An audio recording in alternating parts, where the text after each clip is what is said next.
Oh yeah, is it Thursday already?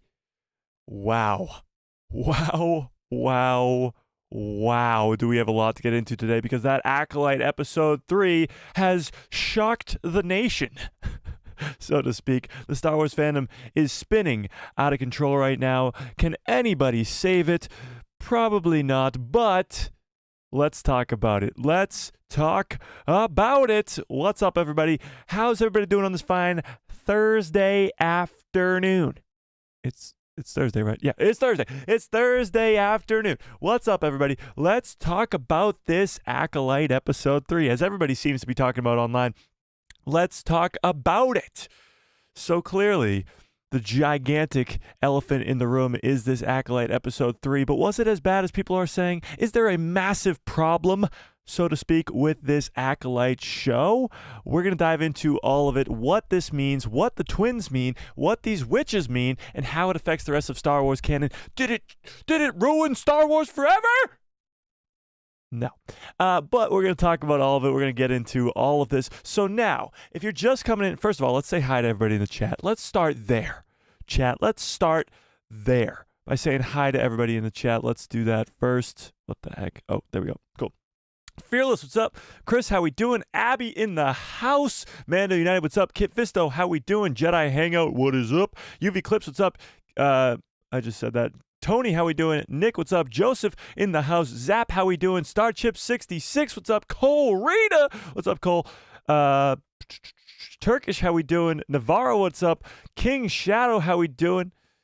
All right, I think I hit everybody. If I missed you, Brandon, what's up? If I missed you, just yell at me in the chat. You guys already know. Distinct Land Raider and Bandit Invaders, what's up? Okay, let's talk about... I almost just called it the Bad Batch again. What the hell's wrong with me? The Acolyte episode 3, okay? Let's rank it out of 10. Where do you rank episode 3 of The Acolyte out of 10?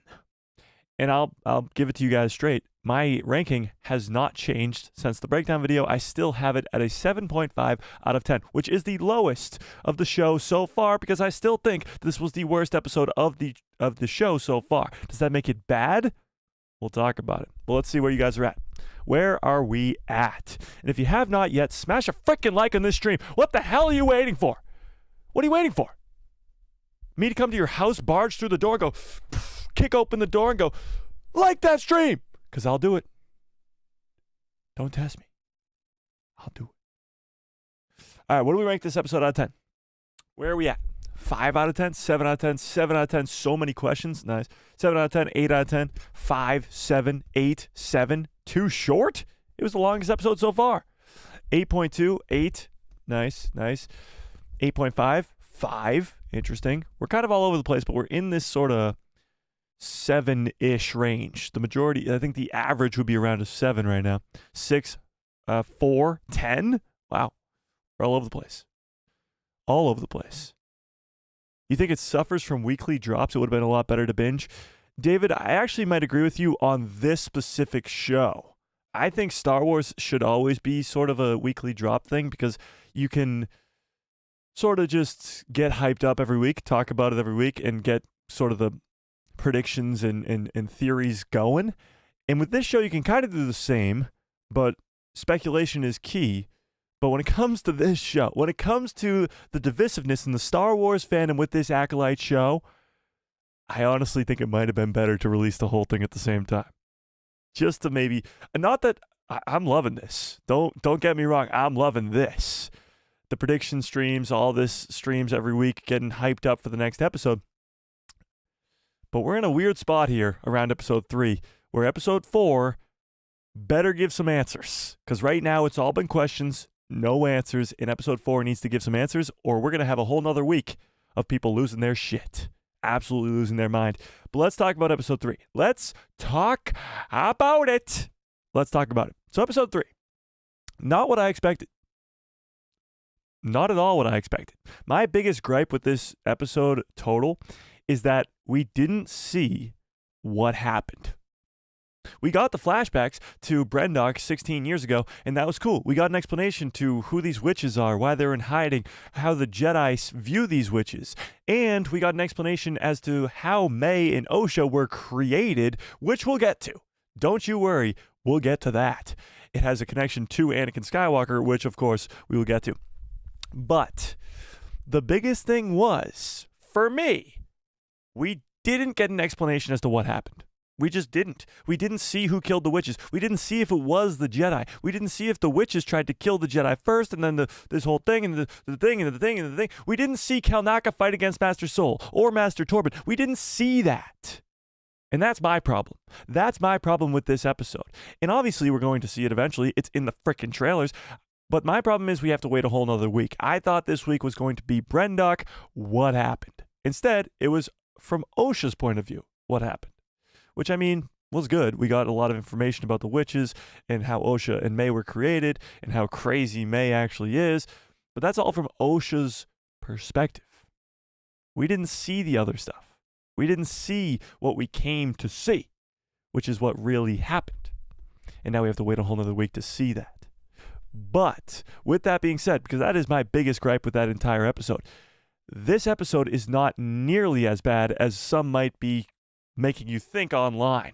People have been losing their shit. And what really bothers me, you want to know what bothers me? What really bothers me is the people, the so-called Star Wars fans, that go online and say, guys, we have to be nice to each other. Even if the episode is not good, we have to not just shit on each other. If somebody likes the episode, great. If somebody doesn't like the episode, great. Respect each other's opinions. And then those same exact people doing the exact opposite, coming after people for not liking the episode, or for liking the episode, I should say. Just going after people, saying, how could you possibly like that? If you like that, you're not a true Star Wars fan. Blah, blah, bloobity, blah, blah, blah. Who cares? If I liked the episode, great. If I hated the episode, great. It affects you in zero capacity. There is no way that it affects you personally. There's no way that it affects you emotionally. There shouldn't be a world where my opinion means anything to you and your opinion means anything to me. But here we are. Here we are. On Thursday, June 13th. Thursday the 13th. That's what happens. When it's not Friday the 13th, it's Thursday the 13th. Here we are, screaming, hollering, arguing. This is Star Wars, ladies and gentlemen. This is the escape from the real world to a galaxy far, far away. And all it is hate. All it is arguing. All it is I like this, and if you hate it, you're wrong. I hate this. If you like it, you're wrong. And both sides are to blame. It's not one side or the other. It's both sides are to blame. And a lot of content creators out there, and obviously I'm definitely not naming names, a lot of content creators out there, and I'm not saying all because there are some content creators who have a cool head about themselves. A lot of content creators out there are just making it worse. Just making it worse. And they claim to be making it better, but they just aren't. And it's unfortunate. It's really unfortunate. Because there's some Star Wars projects that I don't like more than others. And so far, The Acolyte is not at the top of my list. It's nowhere close to Ahsoka. It's nowhere close to The Mandalorian. Just talking about shows in general, not even movies. It's not even close.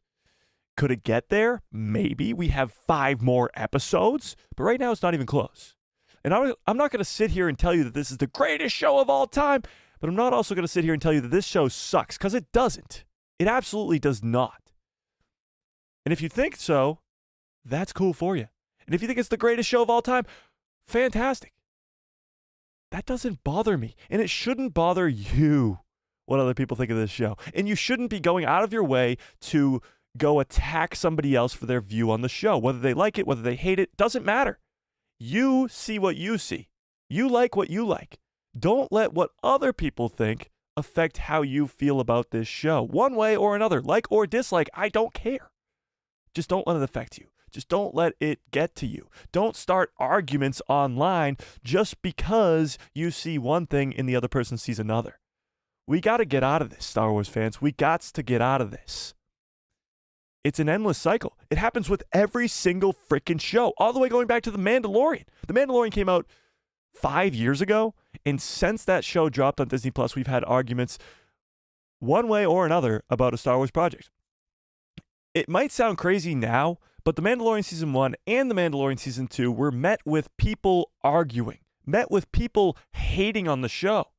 And we look back now and say The Mandalorian Season 2 might be the greatest thing that's ever come out of Star Wars, or one of the greatest things that ever come out of Star Wars, definitely out of Star Wars television. But at the time, people hated it. People crapped all over it. It's the same situation over and over and over again. And for some reason, people just keep arguing. People just keep wanting to argue. And I understand this third episode of the Acolyte, almost just called it the Bad Batch again. The Acolyte is a very divisive one. I understand that. And we're going to talk about it today. But I urge you, all Star Wars fans, whether you like this episode or not, to be civil in the comments section. And when I mean civil, I mean if somebody dislikes the show, don't go argue about it with them if you liked it, or vice versa. If you like the show, don't go tell somebody or if you dislike the show, don't go tell somebody who likes the show that they're wrong because they liked it. Doesn't even make sense. How is that possible? It's an opinion. How can they be wrong about their own personal opinion? That doesn't even logically make sense. So let's keep it civil in the chat today. I urge you to keep it civil in all chats that you enter in the Star Wars community, because guess what? It's Star Wars. It's sci-fi. It's an escape from reality.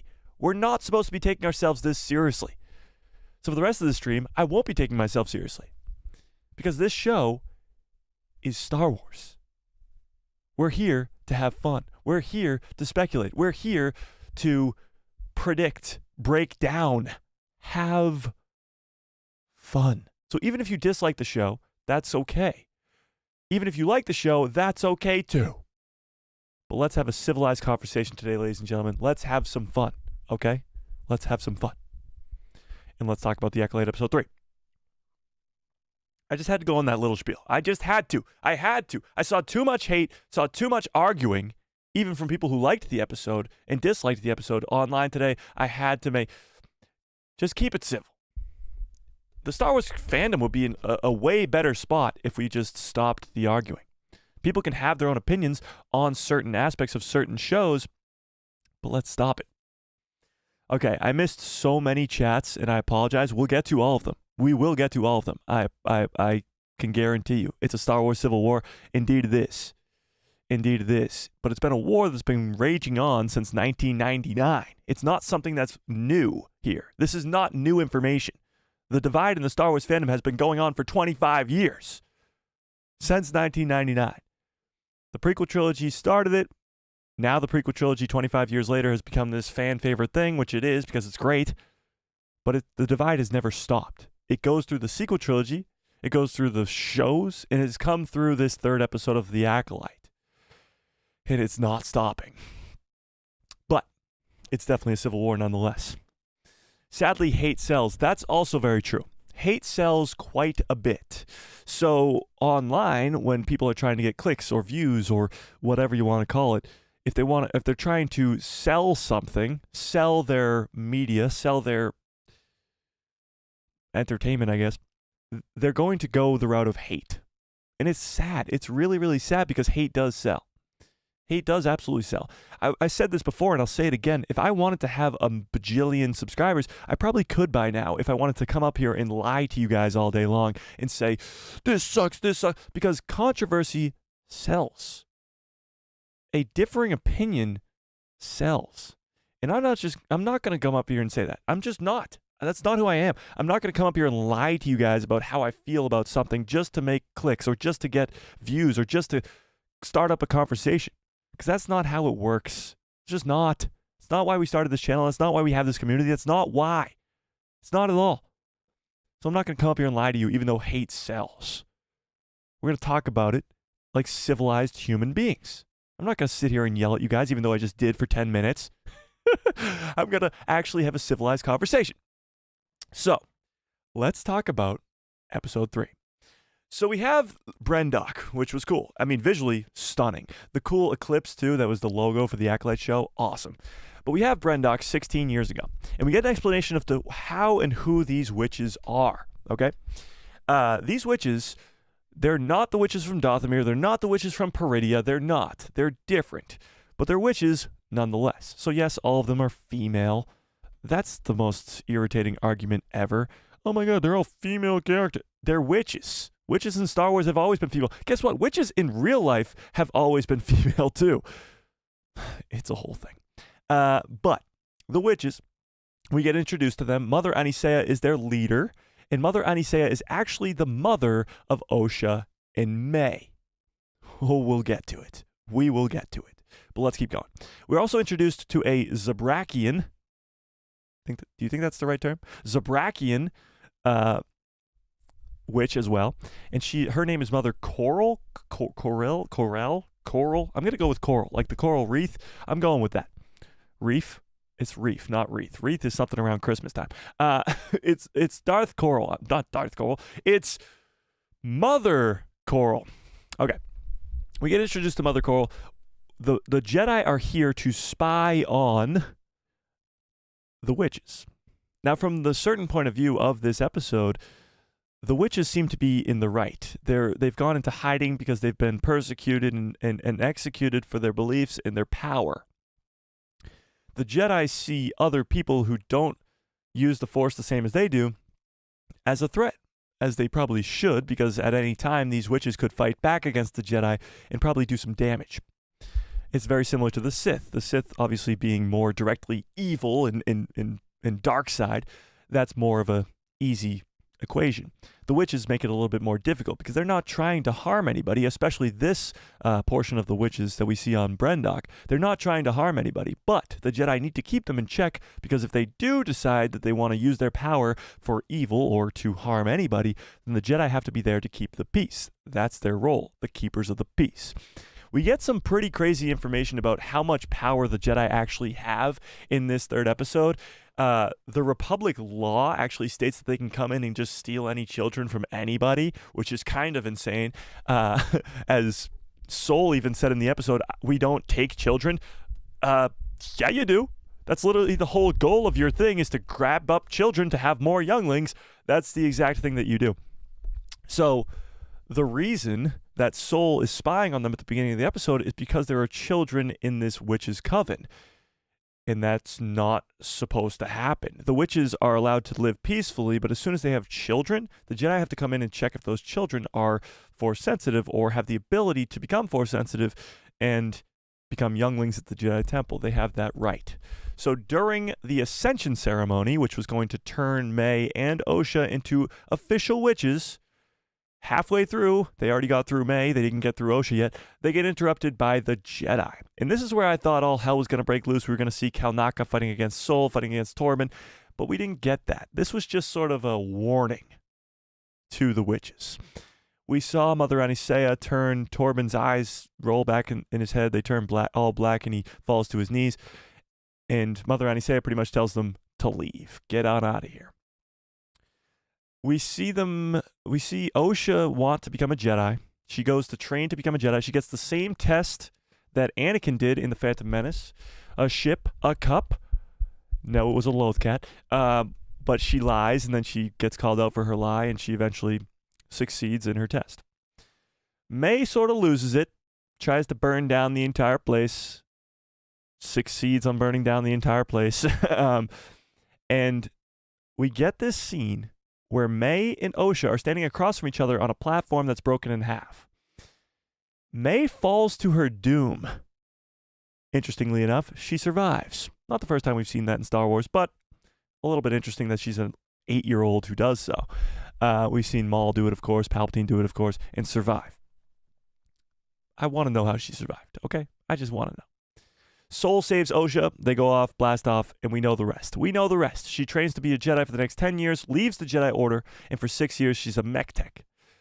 Then Mae starts murdering people, and that's where we're at current day. So that's what happens in the episode. Very simple, very self-explained, except for one key detail. How Mae and Osha were created. So this has been going absolutely bonkers online for days now, because it's been 2 days. Osha and Mae, how they were created, does that bother you? That's the question for you, chat, right now. Is how Mae and Osha were created, does that bother you? And let's talk about it, because it's not really that self-explanatory. We are introduced to how the witches view the Force, and they call it the thread of destiny. Well, they just call it the thread, but we hear it be called the thread of destiny in the Ahsoka show. And the name of the episode is Destiny, actually.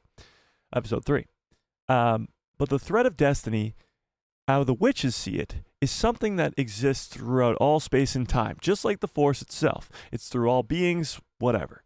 But people who use the Force are pulling on that thread. They're pulling on that thread. And it changes the course of destiny. It changes the future every time they pull on that thread.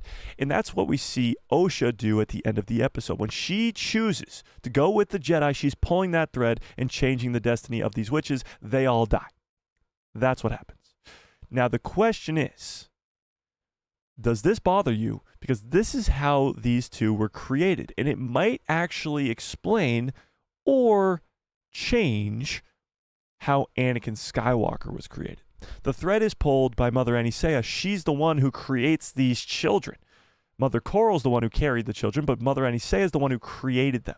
And creating children out of the Force or the thread or whatever you want to call it is supposed to be impossible. But Anakin Skywalker might be, I don't know, Anakin Skywalker is created by the Force itself. At least we are led to believe. There is no canon explanation as to how Anakin Skywalker is created right now.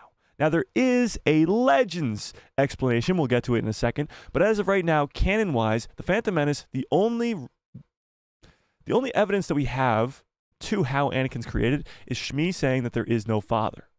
There's no father. There was never a father.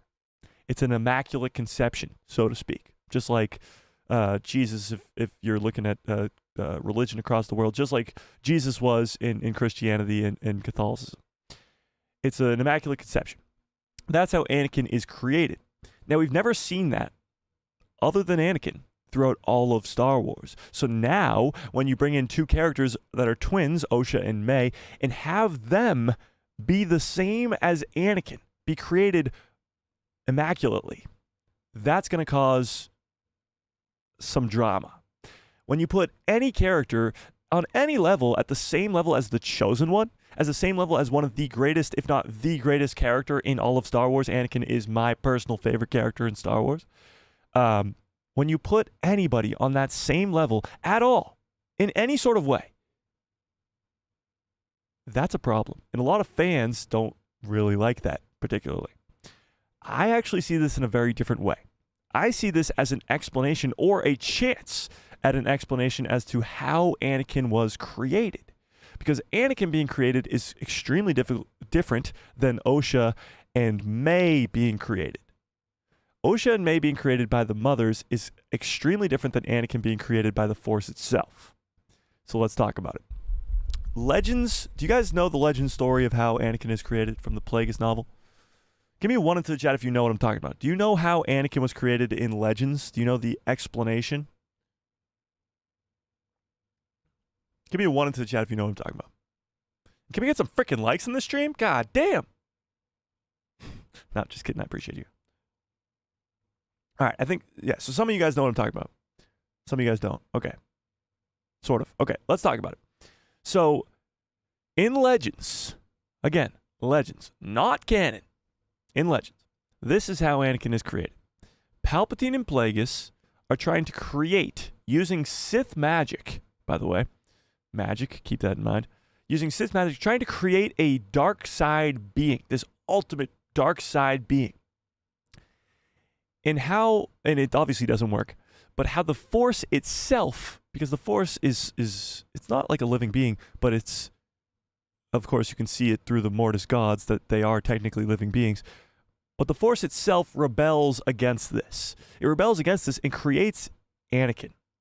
So Plagueis and Palpatine try to create this dark side being, and in rebellion to that, the Force creates Anakin, the chosen one, this light side powerful being. Eventually he turns to the dark side, but he is the chosen one.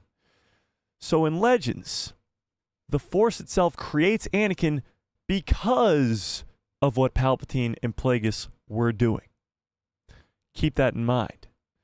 Plagueis, dark side, try to create something, Anakin gets created on the light side. Now, it's explained to us that these witches are somewhere in the middle. They're not dark side, they're not light side, they're in the middle. Mother Aniseia says they don't like to wield the Force at all because it's not for them to wield. That's not how they believe in the Force. So they're somewhere in the middle. So when they go to create a being using the Force, the beings that come out are twins. One is light side, being Osha, and one is dark side, being Mae. So they're somewhere in the middle.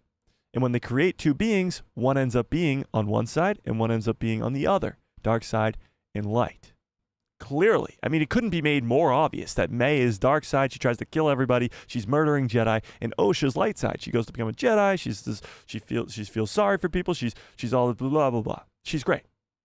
So you have one light side, one dark side. So when a dark side user tries to create a Force sensitive being, you end up with Anakin. When people in the middle try to create two Force sensitive beings, one becomes light and one becomes dark. Now here's the biggest thing.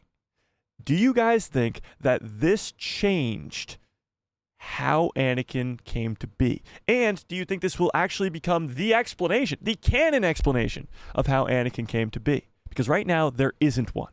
Some fans like to believe that Palpatine created Anakin himself, like planted the seed in Shmi and somehow using the Force created Anakin, and then he knew eventually that he was going to have Anakin become his apprentice as Darth Vader later down the line and rule the galaxy. Some people think that Anakin was just created and nothing had to do with it. It was just the chosen one prophecy. He was just poof, boom, he arrived. What do you guys think? What do we think? Anakin was made by midichlorians. Well, midichlorians are the Force. It's all a perspective thing. It is all a perspective thing, but if there's a canon explanation, then there's a canon explanation. And there's no denying that there could be a canon explanation coming. Holy crap, we have over 100 people in the chat right now. What's up, everybody? Can I get 100 different hello there's in the chat, please?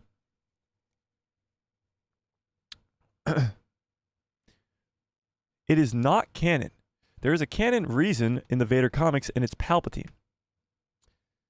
Is that actually explained in the canon comics? I don't think so.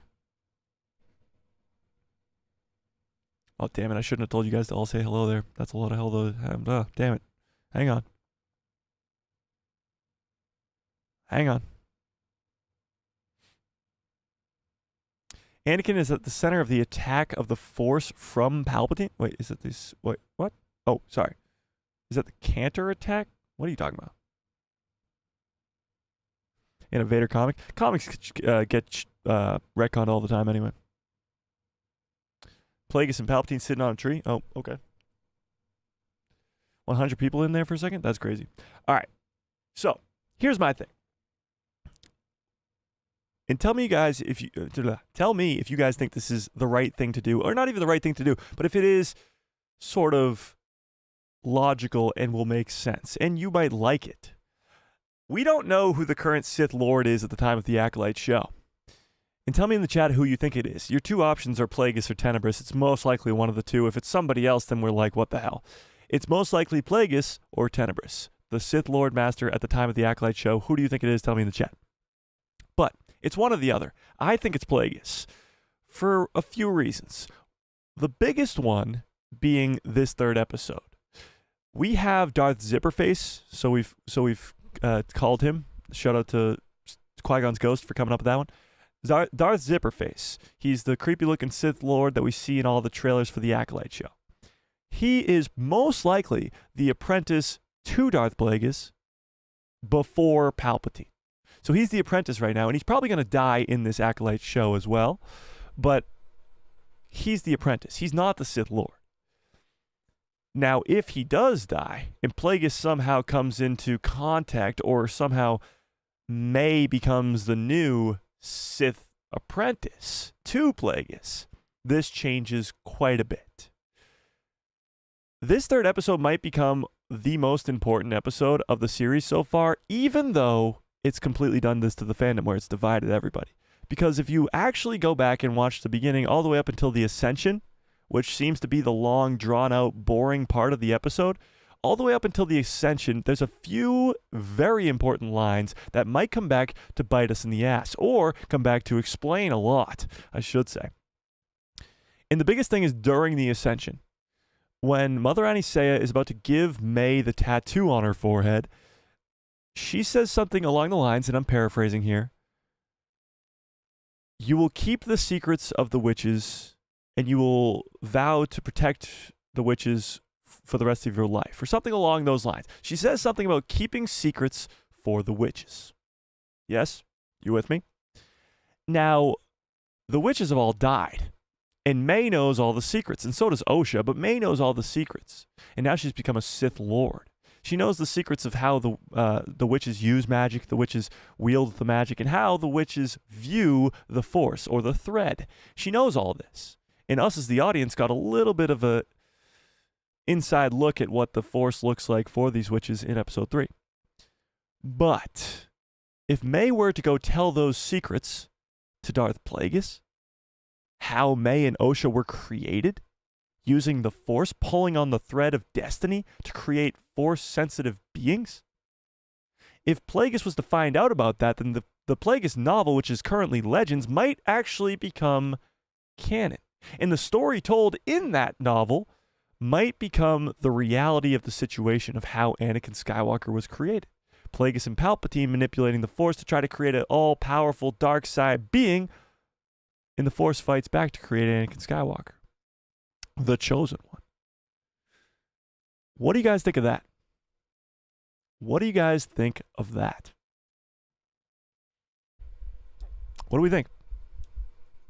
Let me let's start up a new poll here, by the way. If you guys haven't smashed a freaking like on the stream yet, I don't know what the hell you're waiting for, but go smash a like on the stream. That's just what the poll said. Let's start up a new poll. Do you think Darth Plagueis, is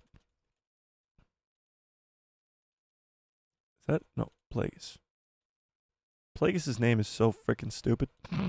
Just kidding. It just has a stupid way of spelling it. It always looks wrong when I spell it. Do you think Darth Plagueis created Anakin? Yes or no? We'll put that one up there for now, and then we'll change it up, because I want to know.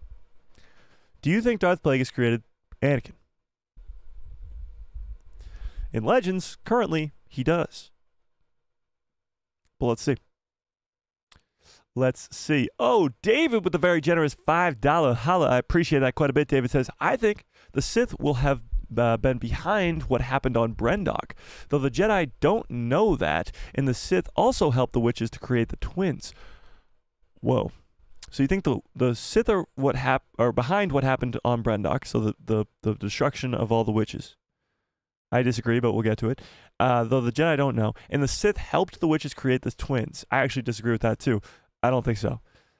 There would only be one Sith around at the time, and it would be either Plagueis or Tenebrous, and I don't think either of them would have any help in that scenario. And why? Why would the Sith want to come in and kill all the witches? There's no real reason for that. I think what most likely happened is the witches and the Jedi had this awesome battle that we missed out on this week, and we're going to have to wait a whole nother freaking week to see. Maybe even 2 weeks, because it's not guaranteed we're going to get more flashbacks next week. It's not guaranteed at all.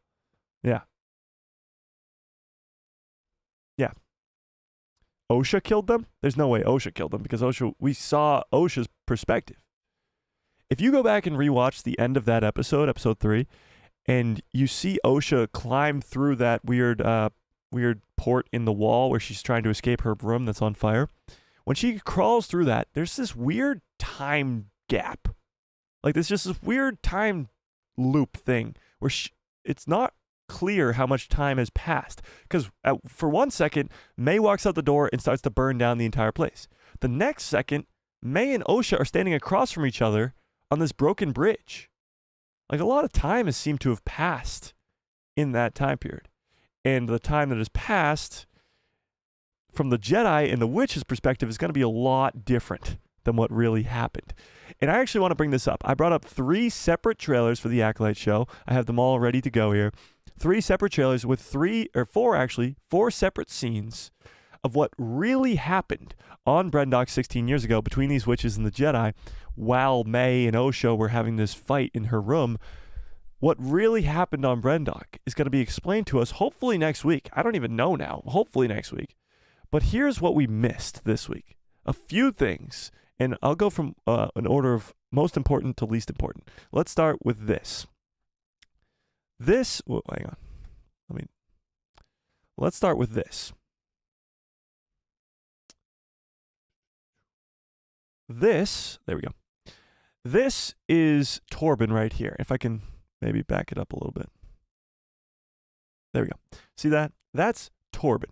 The same dude who kind of killed himself in episode 2. He's the same dude who kind of, took the poison and died. He's on a speeder. Now, we saw this speeder. There's actually 2 speeders there. But we saw this speeder in episode 3 at the Jedi outpost where, almost called him Buryaga, where Kelnacca was working on the speeder. Now, this is a very brief scene. Is this even... Yeah. That's it. That's how brief it is. So let's take a look here frame by frame if we can. So we got Torben on a speeder bike.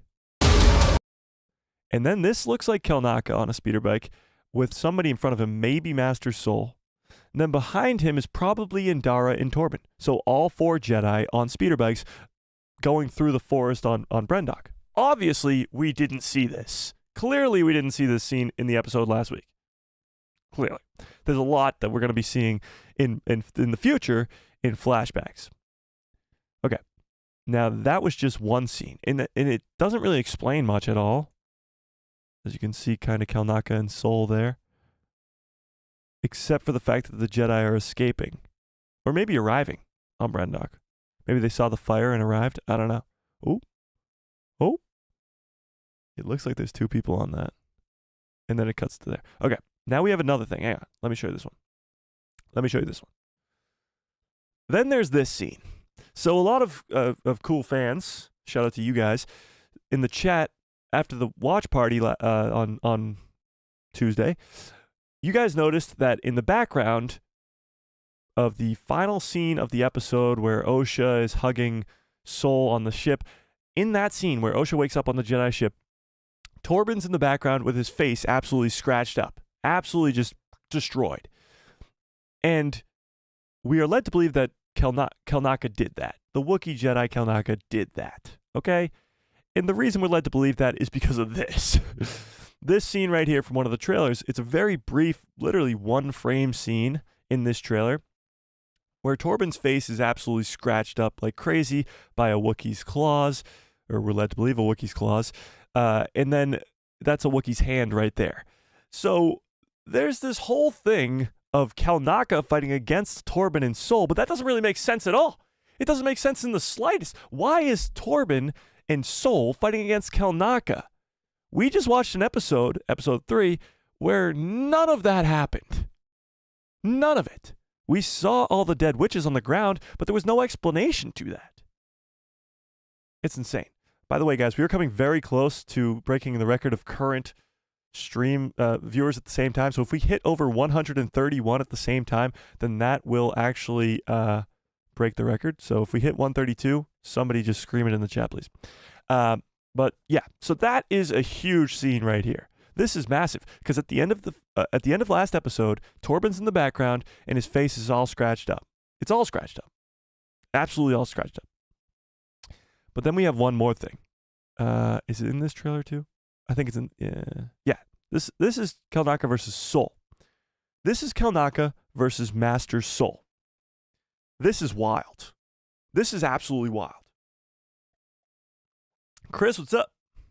Chris is a new guy here. Hello there. So this is Master Soul versus Kelnacca. Why in the world is Kelnacca fighting against Master Soul? What do we think, chat? Why?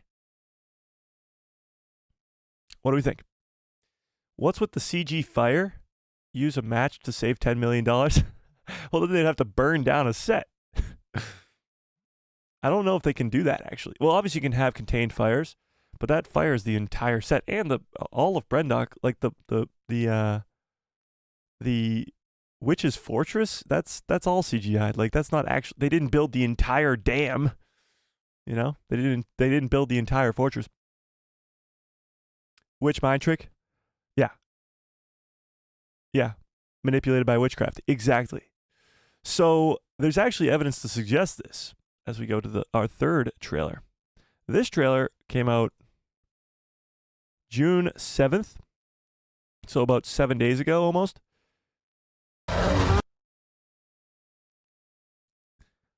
Now I know, Wookiee's eyes are already a little bit darker, but these are all blacked out. His eyes are completely blacked out. And we just missed this. I missed this. Maybe you guys caught this. I missed this. His eyes are completely blacked out here. Kelnacca, this was 7 days ago. Kelnacca is being controlled by the witches in this scene right here. He's being controlled by them. It's clear.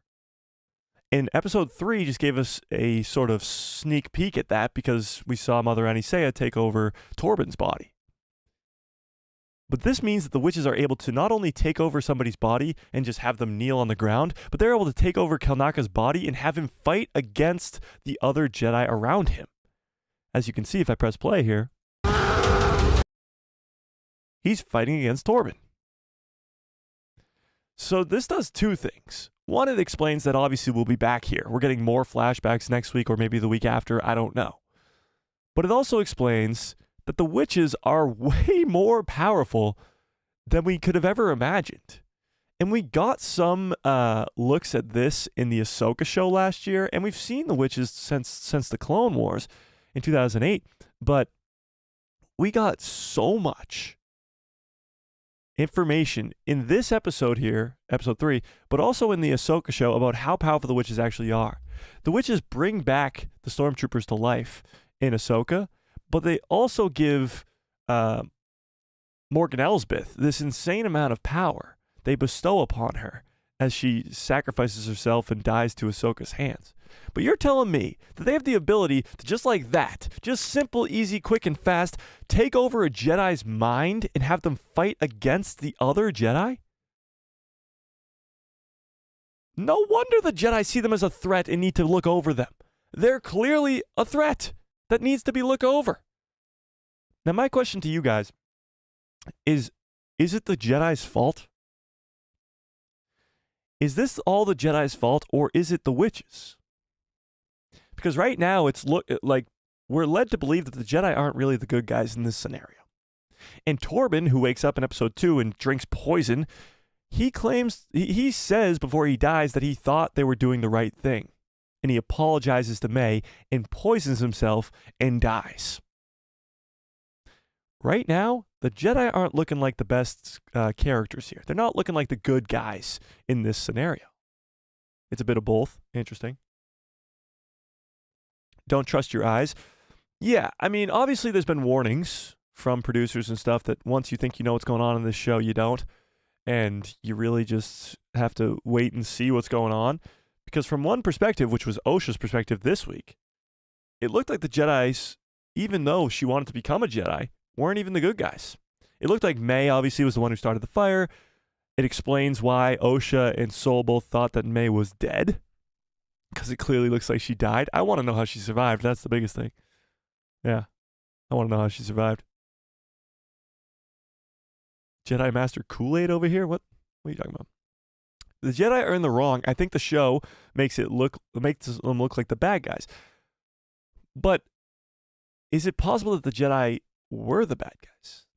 Like in this scenario, they are absolutely the bad guys. The Jedi are the ones who are trying to take these witches away from their home and try to kill them.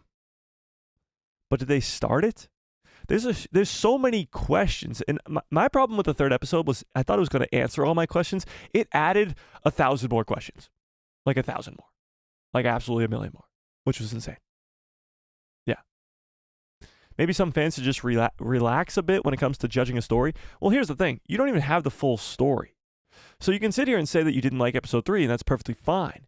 But until you've seen the entire story, it's impossible to say that this is bad writing. Because so far, it's absolutely not. This is a mystery. A murder mystery. And right now, a mystery it remains because we have no answers to any of these questions. It's possible that the Jedi could have come in, guns a-blazing, trying to take these girls away, and the witches were not having that, and they took over Kelnacca, they did all this. Or it's possible that the witches blew the first strike because Mother Coral was like, I want to go fight these Jedi immediately, right now. Like, just go kill everybody. Yeah. All I know is one thing. We're going back to flashbacks because this is extremely important. Kelnacca being taken over by the Night Sisters. Not the Night Sisters, the witches, sorry. As his eyes are clearly all blacked out in this scene. And we're going back. We're going back to these flashbacks and seeing what actually happened. My question to you guys is what actually happened. I'm sorry to interrupt, but you have 66 likes. Perfect. Can I get to 69, please? And then 100 after that. Okay. Let me open up the chat because I'm very far behind on the chats. Don't you worry about it. Please read my comment. The Palpatine is canon. Go check it. Go check it now. Okay, let's look it up. How Anakin was created canon. Let's see. In the early versions of the Revenge of the Sith draft, Palpatine confirmed that Darth Plagueis used midichlorians to start the cell division that created Anakin Skywalker. Again, early Revenge of the Sith draft. And that is not... Oh, here we go.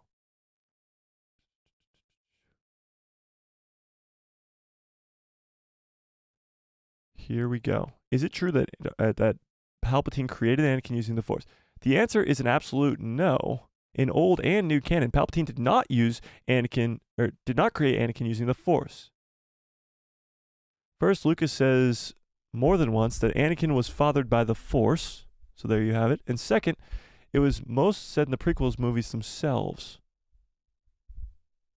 The third answer is an absurd no regarding to how everybody interprets the 2017 Star Wars Darth Vader comic. Here we go. Let's read this. Disney Story Group member Matt Martin stated specifically that the panels were not to be taken literally and that Palpatine is not Anakin's father through the Force. So the guy who wrote the book says that's not what it is.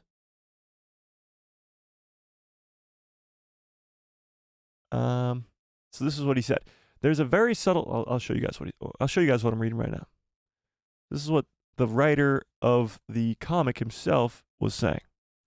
Matt Martin says, there's a very subtle thing on one panel of Vader 25, and I haven't seen anyone discuss it yet. And one person said, Palpy is saying that he's the father.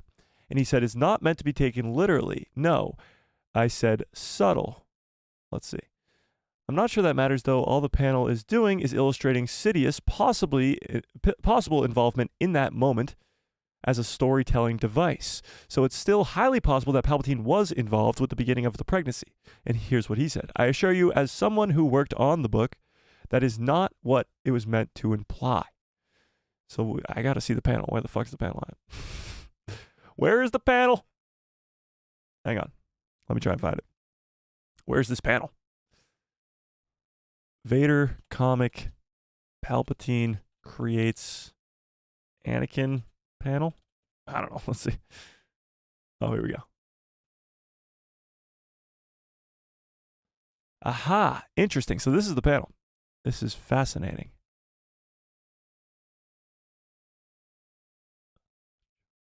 Okay. So this is in Vader's flashback sequence.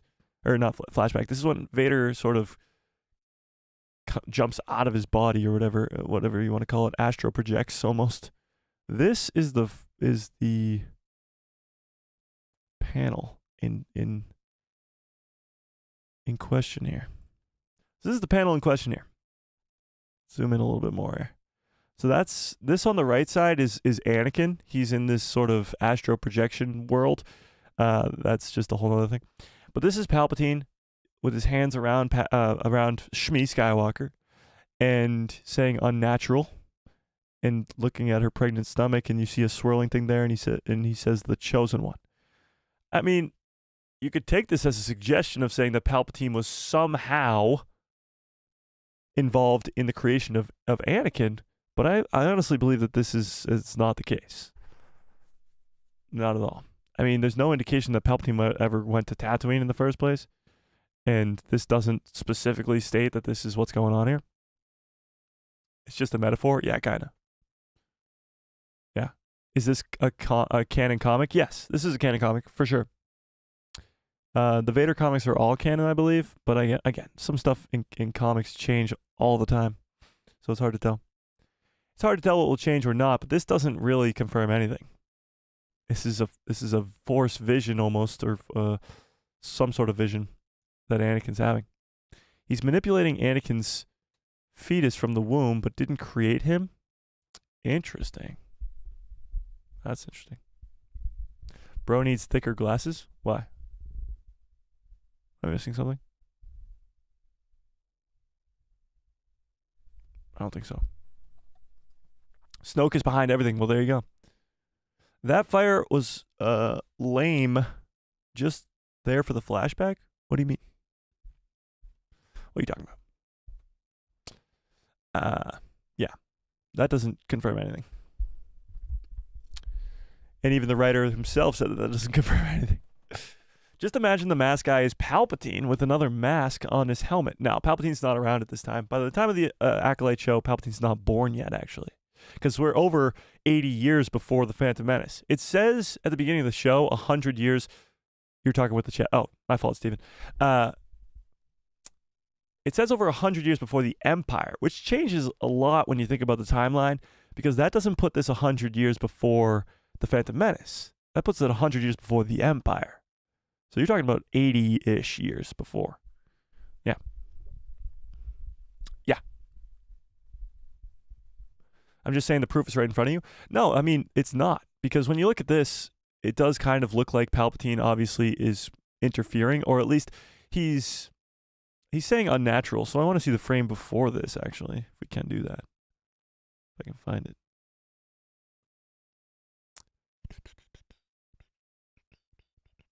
I just want to see the whole comic, honestly, right now.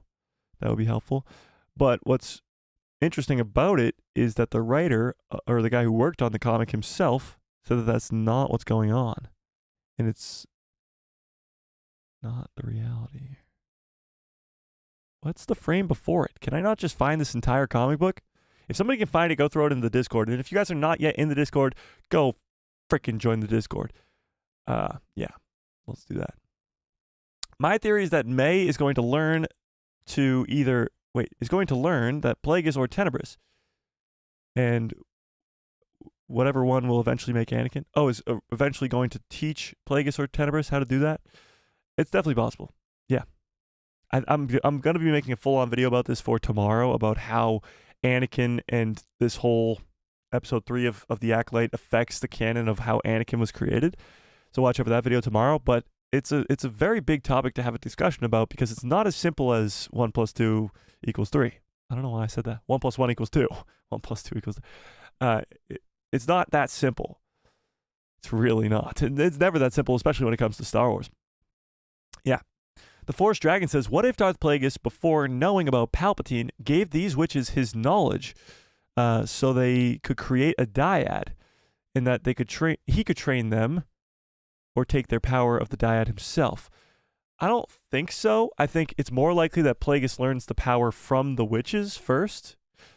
Because if Plagueis knew, then he probably would have tried to create Anakin a lot sooner.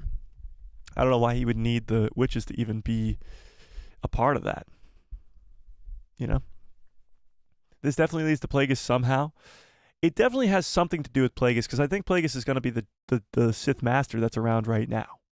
Yeah.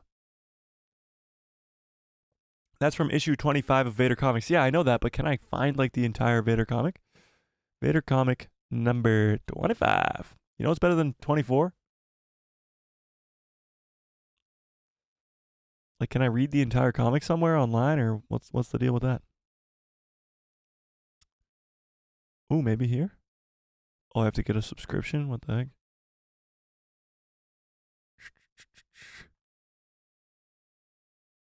I guess I cannot. I guess not. I guess I can't. Both girls are key to the secret, and both need to be together. Yeah, that's a big thing. Both of these girls, Osha and Mae, are going to be extremely important to what's going down at the end of this show. We've seen so many trailers for this show by now that we seem to, we think we know what's going on, and we don't. This fight between the 8 Jedi and Darth Zipperface in the forest that we've seen multiple times, that could happen next week. And if not, it happens in episode 5, which leaves 3 or 4 episodes left after that fight for more story. So what's the story after that? It has something to do with the connection between Osha and Mae, and that was clearly made obvious in this 3rd episode. Mother Anisea, all she talked about was how important it is that these two need to stick together, and the power of 2 is way more powerful than the power of 1. So somehow, some way, these 2 characters, Mae and Osha, together are going to be extremely powerful, maybe to, I don't know, attack Plagueis, attack the Jedi. I really have no clue, but it'll be very interesting to see. I mean, your guess is as good as mine right now, because I don't know. There's too many answers. I mean, too many questions that there's just not answers to. There's just not. Yeah. Star Wars Kata says, I told you 100 times. I know, and we just looked it up. What are you talking about? Mother Toril could be Plagueis, and only the name Plagueis is canon. Not that he's a mun or a male. That would be a disaster. If they changed the species and gender of Plagueis, that would be a disaster. Like, pretty much now, I would say, even normie fans who are not really as hardcore as the 100+ of us that are here right now are about Star Wars, even those normie fans probably know who Plagueis is. He's mentioned by name in Revenge of the Sith, so you probably know that Palpatine's master was Plagueis. But a lot more Star Wars fans, the hardcore ones, know who Plagueis is. He's a mun. He's Palpatine's master, and you've probably read the Plagueis novel as well and know a lot more information about him.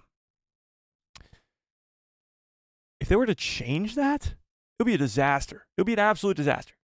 Lucasfilm, if you're watching, and I know that you probably are not, but if you are, do not change Plagueis' species, gender, whatever you want to do. Just don't change his character. He's already a well-known character in Star Wars. Just don't change it. You have almost like the easiest layup. Basketball term? Anybody watching the finals? Layup in the palm of your hand for Plagueis. All you have to do is just create him. That's it. Just bring him to live action. That's all you have to do. And Mun looks super cool. Exactly. Mun are super cool. Just go with it. Exactly, Steven. Plagueis novel is goated. It really is. If they could go about it by making the Plagueis novel just sort of canon, or making almost all of it canon, that would be ideal. Because that novel is freaking fantastic. Jack Ripper says, I just started watching this, and I backtracked to the beginning. You got me cracking up about the hypocrisy nice, of the fandom. There are some content creators who make a living on fanning the flames. Oh, 100%. There's probably tens, if not hundreds, of content creators out there that just make a living on fanning the flame, just like you said. It's sad. It's really just sad. I could probably scan it and drop it in the Discord. That would be an amazing help. Qui-Gon's Ghost, if you could do that. Just let me know. Joseph says, by Qui-Gon, by Anakin going to the dark side, does that fulfill the prophecy? I don't think so. Well, the Chosen One prophecy is an interesting one because it says that he's supposed to bring balance to the Force, and if you're looking at a technical level, I mean, technically, he brought balance to the Force by killing all the Jedi, except for 2, and then all the Sith, except for 2. But even on that technical of a level, there's still more than just 2 Jedi, because more than 2 Jedi survived Order 66. In the movies, you're led to believe it's only Obi-Wan and Yoda, but we've seen a lot more Jedi survive that. Yeah.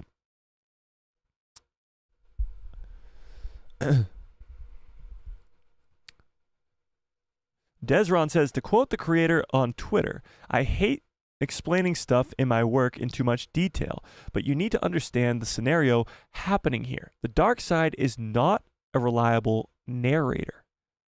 Interesting. Well, that's honestly, the coolest part about Star Wars is how much stuff is left up to interpretation. The creation of Anakin, the creation of Osha and Mae here. And, of course, like Yoda's species, you got a lot of unanswered questions when it comes to that. The world between worlds, like there's never going to be an explanation to what those things are, where those characters come from, how those characters are created. And I hope it stays that way. I hope it really stays that way. Because mystery in Star Wars is some of the biggest things. If you want people or fans to be speculating or having discussions forever, then you're going to have to have a lot of things that are mysteries about them. You're going to have a lot of things that just aren't explained so that fans can try to explain them themselves. And that's kind of the coolest part of Star Wars.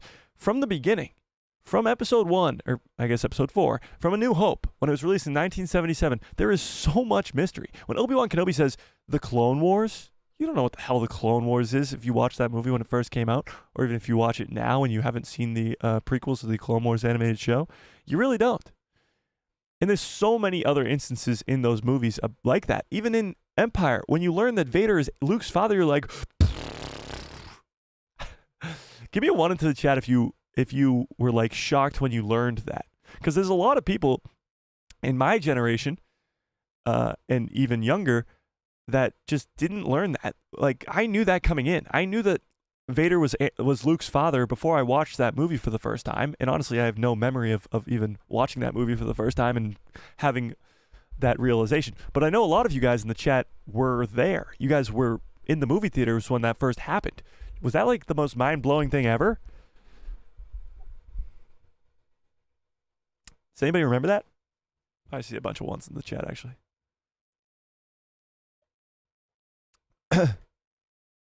Yeah? Zach says, I've loved all 3 episodes. 1 and 2 are a tad bit better than 3, in my opinion, but 3 is still great. Yeah, I mean, that's a great way to look at it. I think episode 3 is definitely by far the worst one, but it's not that it's bad. Not at all. The first 2 are just better. Hell yeah. So you guys remember actually sitting in the theater and going, holy shit, what did he say? You guys remember that? Were you really just sitting there like, I got a bad feeling about this. Is that the first thing that came out of your mouth? What was your reaction when you found out that Vader was Luke's dad? That's what I want to know. They need to be 4 episodes of 1 hour each. These 30 minutes are not helping either. The short run times do not help, but this has always been the case when it comes to Star Wars content. There's always going to be this debate. Do you want an hour-long episode that's more filler and not that great of a story and it's dragged out? Or do you want 30 minutes of just straight killer, no filler? It's always going to be a thing because run times are a huge deal. Most people, like me, sit here and I watch the show live and I go, that's it? Every time the credits come up, I'm always like, no.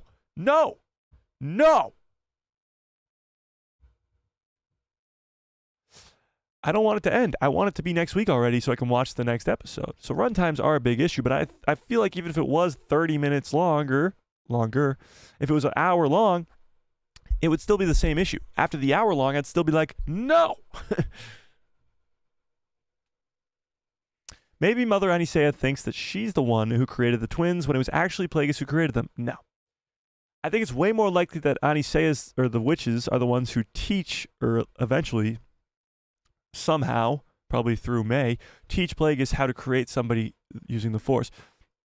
You have to remember, Plagueis' biggest thing, as Palpatine explains it to us, is to extend his life forever. It's the same thing as Palpatine's, pretty much. He wants to live forever. That's why he tries to clone. That's why he tries to create Force-sensitive clones. That's why we see in the Bad Batch, Project Necromancer is the most important thing to Palpatine. But when it comes to Plagueis, his biggest thing was living forever. And if he's trying to do that, if his whole life, because he's not like Palpatine, he's not trying to rise up in the Senate, he's not trying to take over the entire galaxy, he's not trying to fight against Jedi, he's in hiding his entire life, as far as we know. He's in hiding his entire life. So he's got to be doing something all day. He's not just sitting back, laying back in his Barca lounger and just eating potato chips all day, watching the latest episode or binge watching The Office or Friends or something. He's actually doing something. And that something is probably trying to figure out how he can live forever. So if there's witches here that are creating life using the Force, he's probably going to try and find out about that. That's what I think. Yeah.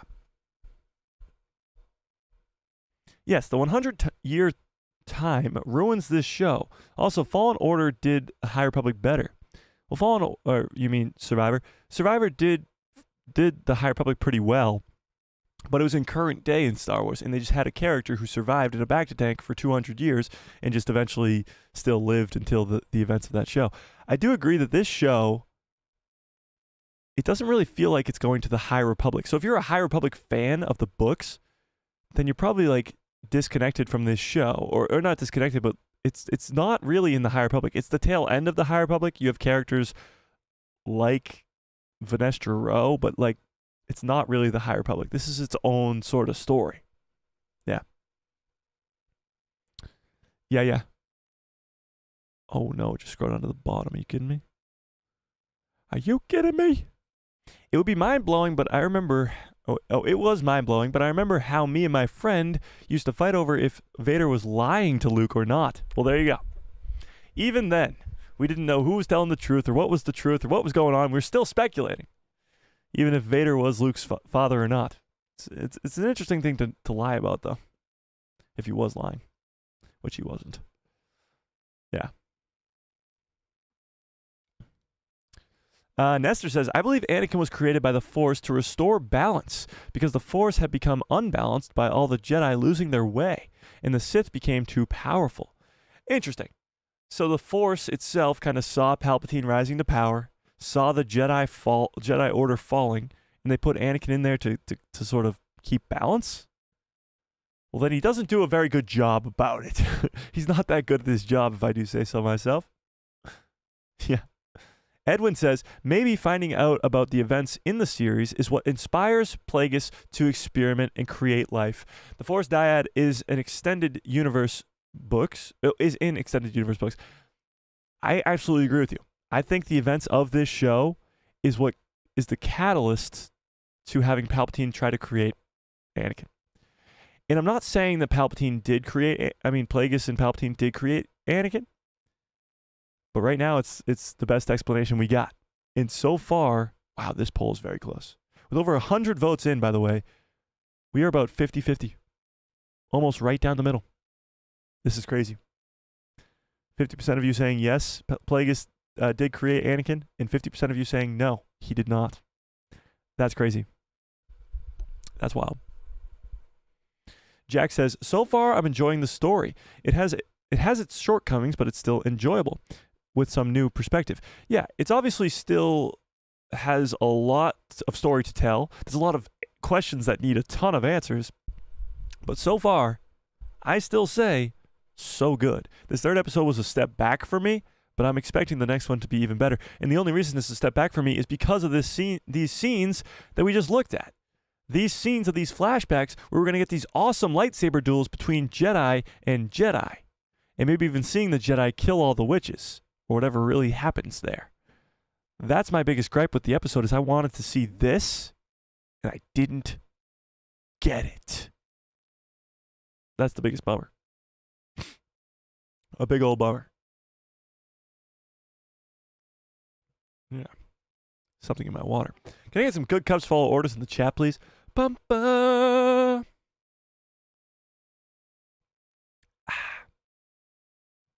I always love when new people come into the chat because, first of all, love you guys. But second of all, they always see this big-ass cup and they're like, what the hell?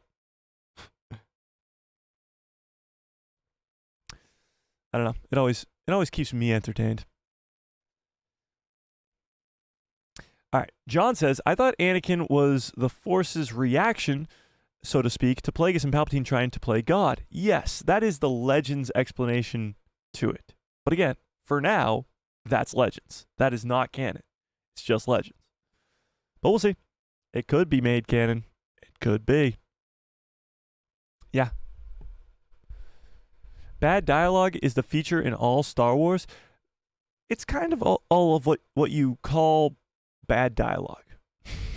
The dialogue in Star Wars has kind of always been kind of stupid. It's not like the best written scripts ever, and yet it's the most quoted shit ever.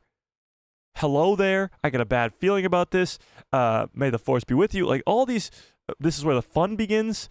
All the most quoted stuff in Star Wars, like you wouldn't sit down and watch it in like a serious thriller movie. You'd be like, what the fuck is this? You'd be like, this is not good writing.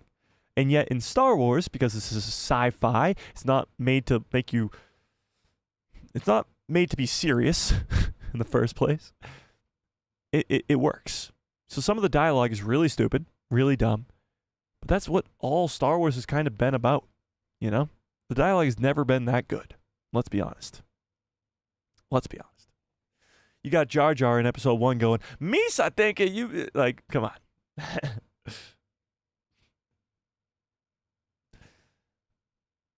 Qui-Gon had 3 reasons to believe that Anakin was the chosen one. He made these 3 arguments to the Jedi Council: immaculate birth, high midichlorian count, and the fact that he saw the Sith Lord. Oh, because the Sith were back and Anakin was sort of the answer to the Sith's return. Interesting. I like that. I hate sand. I know. Don't even get me started on Attack of the Clones dialogue. I love Attack of the Clones. I think it's extremely underrated, but I understand why people don't like it. I'll put it that way. The Force Dragon says Plagueis needs Palpatine's help to do the ritual that would bring Anakin into existence, and the twins also mirror the dyad, one being the dark side and the light. Yeah, they also... Yeah, that's true. But he does need Palpatine's help. He can't do it by himself. That is for sure. Yeah. Star Wars fan since year 1. Nice. Oh, you've only been a Star Wars fan for 1 year? Oh, that's crazy. That's crazy. Your reaction was you since he kissed Leia, but that's not when you found out that they were brother and sister. That's when you found out he was what? Wait, what?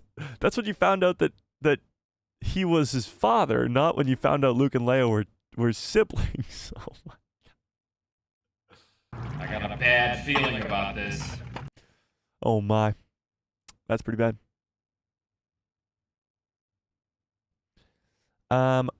I didn't know Anakin was Darth Vader. Really? That must have been a shock. I wish I remembered, like, realizing all that when I was a kid, but I was just too young, you know? 30-minute episodes spread over 2 months brings Disney Plus more subscriber revenue. Yeah. You're saying, but, like, if it was hour-long episodes, then it would only be 4-episode series. Like, the story is as long as the story is. And that's not going to change, you know? Well, I think the problem, short episodes and some of the Star Wars TV shows have arguably had an episode that were filler-esque. Yeah, that's the biggest issue, is the filler episodes, so to speak.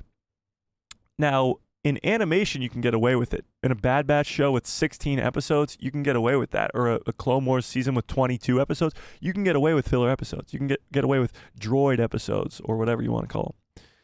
But when it comes to live-action Star Wars content with 8 episodes, just 8, you can't have a filler episode. The Mandalorian, which is probably a lot of fans' favorite live-action Star Wars show. Tell me your favorite live-action Star Wars show in the chat. Is it Mando, Ahsoka, Kenobi, Book of Boba Fett, Acolyte, Andor? That's all of them, right? Yeah. Of those live-action ones, which one's your favorite? Because I bet you, for the majority of you, it's The Mandalorian. But The Mandalorian has the filler episodes, usually like 2 or 3 a season. Ahsoka was really, really good and my favorite personally because it doesn't have any filler episodes. Ahsoka's straight filler and killer, or straight killer, no filler, the entire show. Even Andor, it doesn't have filler episodes, but it starts off very slow, and it's kind of got a slower pace throughout the entire thing. Kenobi definitely has a filler episodes, episode 2, I believe. I mean, it's not that it's filler, because it still further progresses the story, and I hate the word filler anyway, but The Mandalorian is probably the best of all the shows because it has 3 seasons, and it's just that good. But single season wise, I still say it's Ahsoka. But there's filler. Yeah. That's for sure. It's quite frustrating waiting weekly. All right, let me ask you guys. Do you rather the weekly releases, or would you rather watch all of them at the same time? Do you like the release of The Bad Batch or the release of Tales of the Jedi, where they're all at the same time? Which would you rather, have the weekly releases or all at once? Oh, wow. Interesting. Should we pull this up? I thought this was actually going to be one-sided, but it's kind of split down the middle here. Wow. Wait. Whoa. Hang on. Okay. All right. We got to pull this up. This poll, by the way, is 51% to 49%. This is crazy. Oh, I guess it's 50 to 49 because the math is not mathing. But do you guys think that Plagueis created Anakin? 50% of you said yes. 49% said no. The math is not mathing. But that's absolutely insane. That's almost 50-50. That is 50-50 straight down the middle. That is wild. Wild. Okay, but let's do this. Which would or do you rather? Weekly episodes or released all at once?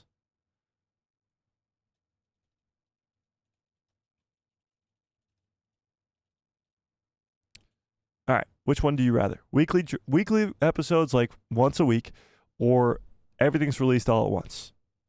I'm actually intrigued to see where this goes. For me, it's weekly releases. I love sitting here and speculating week in and week out, and it's not just because I'm a content creator, obviously, but it's because I like to speculate. If everything happens all at the same time, then there's nothing to speculate about. There's no mystery. There's no nothing. As soon as you are asking the questions, you already know the answers in the same day. And that's kind of lame if you ask me. But I want to see where you guys are at with this. Honestly, it goes back to the original Star Wars. The original trilogy, honestly. The original trilogy has 3 years in between episodes. 3 years. Even the prequel trilogy has 3 years in between releases. Now, the sequels only had 1 year in between, or 2 years. It was 2 years apart. So that's a little bit different. It's shorter time.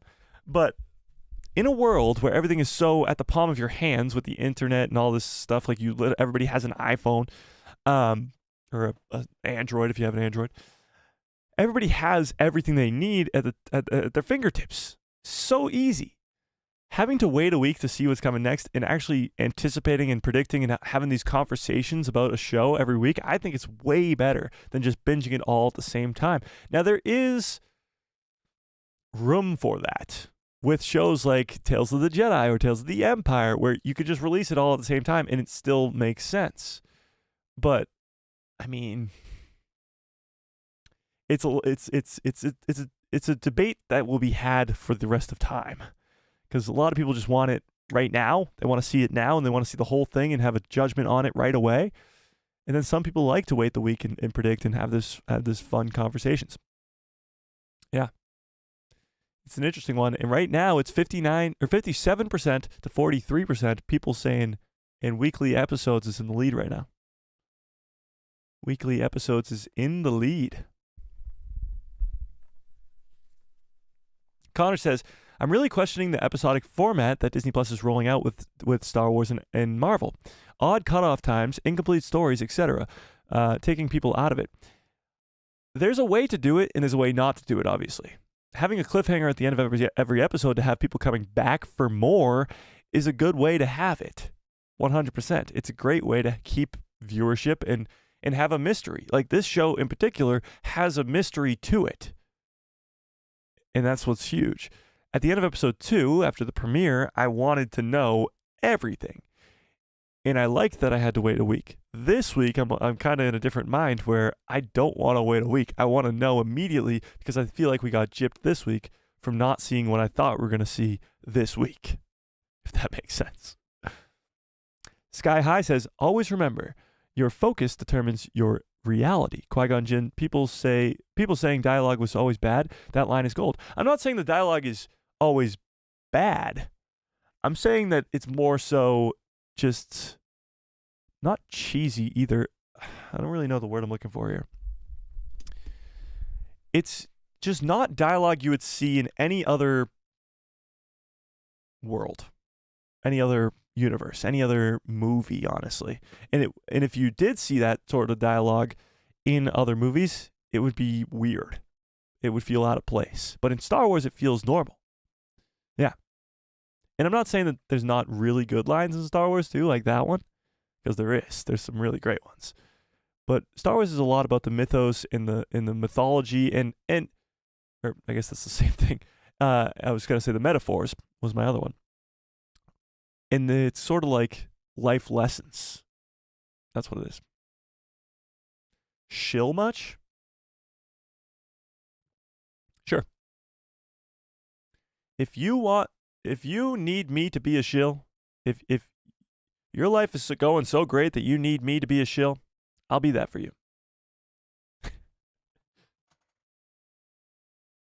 Like, what's the point of that? Get some common sense. Oh. This is where the fun begins.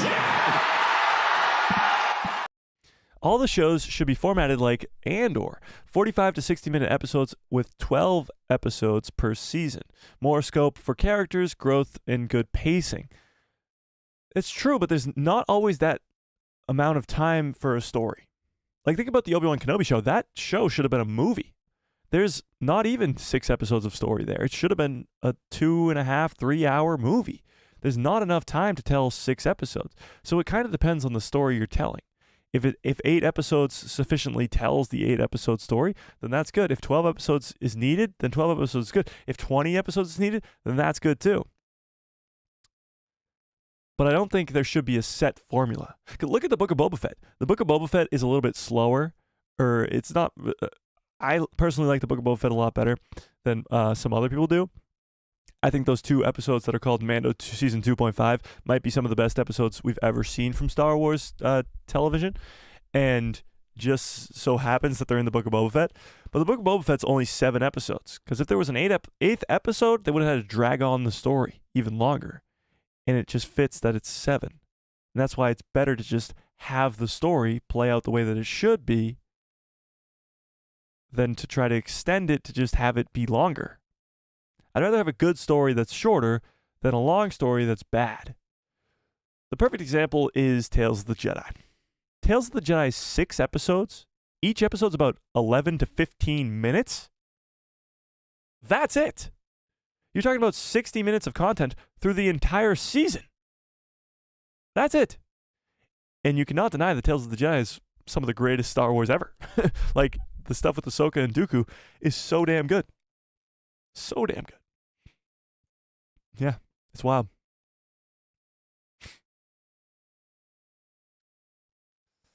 Yeah. Weekly releases. This show I would rather have all at once. I actually disagree. I obviously want to, I'm mad because I can't wait for next week, but that's kind of the way you want to feel. You want to be able to just be like, I can't wait for next week. And that's a good place to be at. But for me, especially with this show in general, it's a mystery. The whole gist is supposed to be that we're sitting here speculating about what's coming next. That's the biggest part, is wanting more. And it wouldn't be a mystery if we got to watch it all just like that in one day. Just watch it all. Just go ahead and watch it all. It would be over. And that isn't really good. Not good at all. So I disagree. For me, my favorite show, it goes Mando, Kenobi, Andor, Book of Boba Fett, Ahsoka, then Acolyte. Wow. That's low for Ahsoka. But I respect it. Nick says, would you rather watch a movie or see the movie broken up into 8 parts? That's different. That is very, very different. That is extremely different. First of all, a movie's only 2.5 hours. And these shows, if you add them all together, they're about 6 hours, probably close to. That's extremely different. And the way that they're formatted is different. Like Kenobi, for example. I think Kenobi should have been a movie. The way it was formatted into a show kind of took away from that. It was supposed to be a movie in the first place. But when you format a show to be a show, then it's a show. A movie is a movie. And cutting that into 8 parts is extremely difficult because it's not supposed to be that way. But a TV show is designed to be that way. it has an end to an episode and a beginning to a next episode. Yeah. Sky High says she has learned nothing. I don't know who you're talking about, but okay. What's my favorite Star Wars show in general?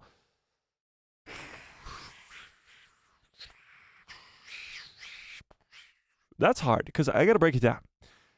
Animation show, Rebels. And it's close, I know. Everybody's a big Clone Wars fan. Rebels has way more just killer. The Clone Wars having a lot more filler. So although I like the Siege of Mandalore, the Mortis arc, there's just a ton of arcs in the Clone Wars that I like more than probably any arc in Rebels. Rebels as a whole, I think, is better than Clone Wars. And then live action, you have to give it to The Mandalorian because it's 3 seasons. But if you're just going season for season, I think it's Ahsoka. Yeah. Yeah. Hal Runner Base says, maybe if all the episodes were dropped at the same time, we wouldn't have to hear content creators complaining weekly. Yes, but I just kind of ignore that anyway, so it doesn't bother me.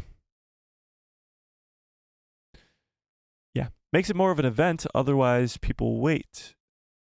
What do you mean? Well, here's the thing. If you release this entire show at once on June 4th, which was the premiere of the first 2 episodes, then you have nothing until August 30th when Star Wars Outlaws comes out. So you have nothing from Star Wars for the next 3 months. Instead, you have 8 weeks or 7 weeks, whatever it is, 7 weeks of Star Wars content to look forward to every single week. And it's a small snippet of Star Wars content, but it's still cool. Yeah. Yeah. As a Lost fan, I love water cooler timing. I love water cooling time weekly release episodes provide. Yeah. It gives you something to talk about. Every single week, it gives you something to talk about as a Lost fan. What a show Lost was. I got to ask, do you like the ending of Lost? As a Lost fan? Jedi Hangout says, how about meeting in the middle? Releasing the first half of a season at once and then the second half a few weeks later. You could do that. That's what they did with Stranger Things. Stranger Things Season 4. That's what they did with that show, and it actually went pretty well. Because usually Netflix just releases all of the show at the same time. Just all at once. But they divided it because Stranger Things Season 4 was so huge. They knew it was going to be huge, and there was kind of a good spot to divide. I wouldn't be opposed to that, depending on the show, obviously. But I still would rather the weekly releases. All the shows... Oh, I already read that. The original trilogy and prequel trilogy gap peak pre-net speculation. The original trilogy to prequel trilogy gap peaked pre-net... Oh, you're saying the 16-year gap between the prequel trilogy's release and the original trilogy's release? 1983 to 1999?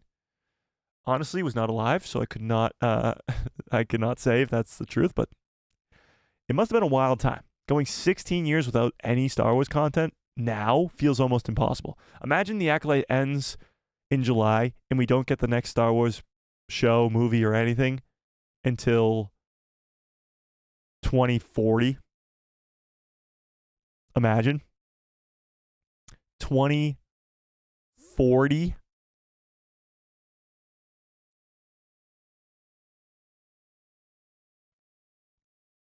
That would be insane.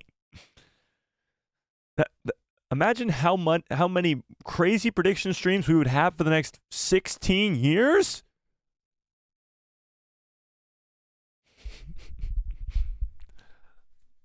Imagine this.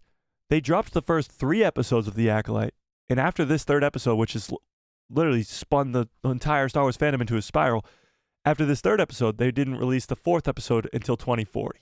16 years we had to wait till episode 4. That would be awesome. That would be insane.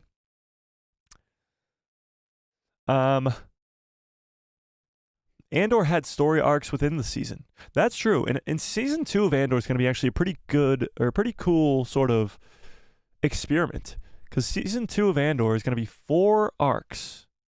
4 arcs, 3 episodes, an arc, where you get 3 episode arcs, and each arc is a year. So the first 3 episodes of Andor Season 2 are going to be 1 year, and then a year later will be the next 3, and then a year later, and then a year later. And it'll lead right into Rogue One. But Andor has the ability to do that. Most shows don't. Just because of how they're formatted. And Andor has an end point, because we know Cassian Andor dies to the Death Star in Rogue One. Indeed. Rem says weekly so that we can chat between. I agree with that. Especially with this particular fandom that we have. Being able to chat about these weekly is so much better. So much better. And by the way, this is another poll that's about 50-50 right now. 51-49 currently. That's crazy. 1-6 Shooter says, there's a difference between full movies and stories in 30-minute episodes. Oh, 100%. Filler episodes do have some uses. By spending more time with the characters, you start to care about them more. If you take out those episodes that are seen as filler, it would still feel like you don't know these characters.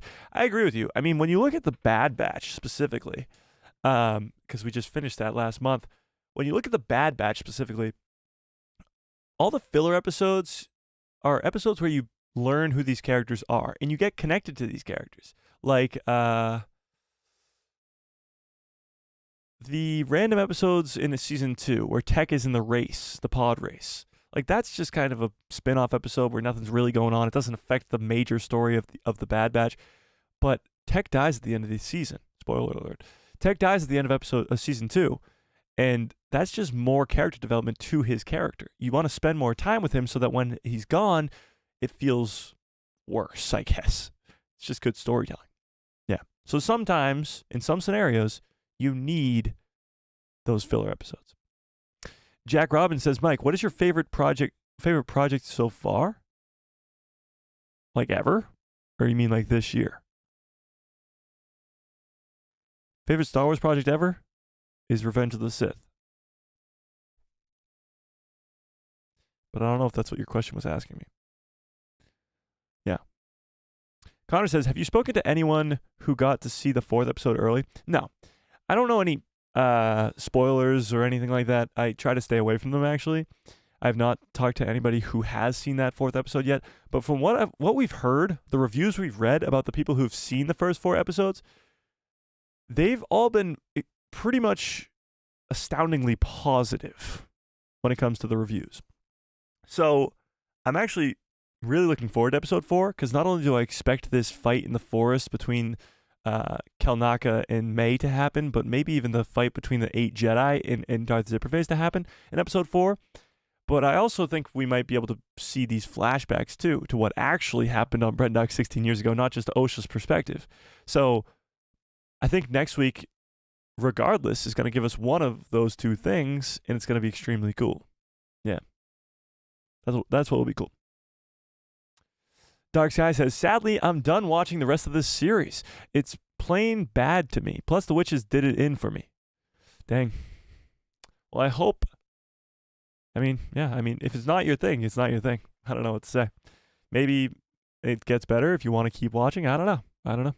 That's fully up to you. Kay says, Palpatine had to fail cloning that escaped. Wait, what are you talking about? I think you guys are having a side conversation in there. I would have liked Jedi PD Blue. I would have liked Jedi PD Blue. What? I don't know what that means. The mythology of Star Wars and the life lessons are incredible. Yeah, it's what makes Star Wars and different from everything else. George Lucas took Seventh Samurai Kurosawa film, also a cereal box comic, put those 2 things together, and then added just life lessons and mythology right on top, with the Force being religion and all this other stuff, the Jedi being monks, and all that into one crazy thing called Star Wars. And it's awesome. It's just fantastic. Yeah. He's actually not a shill. He said negative stuff. I do say negative stuff. I try to keep it on the positive side because there's so much negativity in the world. Not even in the Star Wars fandom, in the world. But yeah. The Clone Wars is necessary viewing for my kids, LOL. Yeah, as soon as I have kids, the first thing they're watching is the Clone Wars. They'll be born, and the next day they'll be watching the Clone Wars. Maybe not the Darth Maul stuff, but the Clone Wars nonetheless. David says, Star Wars dialogue is much like comic book pages come to life, not meant to be literature. Yeah, I mean, Star Wars is interesting because most books that came out in the 70s, or most movies that came out in the 70s and 80s, not most, but a lot of movies that came out that were very popular, like Dune, and I guess it didn't come out in the 70s or 80s, but Harry Potter, or a lot of these movies even now, like Hunger Games, Divergent, Maze Runner, they're all books first. All these sci-fis, they're books first. And Star Wars is the opposite. It was a movie first, and it was made to be a movie. So it's kind of more like those books, but it's not supposed to be literature. It's not supposed to be something like that. It's made to be this movie, not a book. Yeah. The budget was so small. For what? If Disney wants to pay me, I'd be a shill for sure. To do what you love and never have to work a day in your life, LOL. Yeah, it wouldn't be bad. Hey, Disney, if you're watching, and we know that you aren't, hit me up. The story should... Wait, what?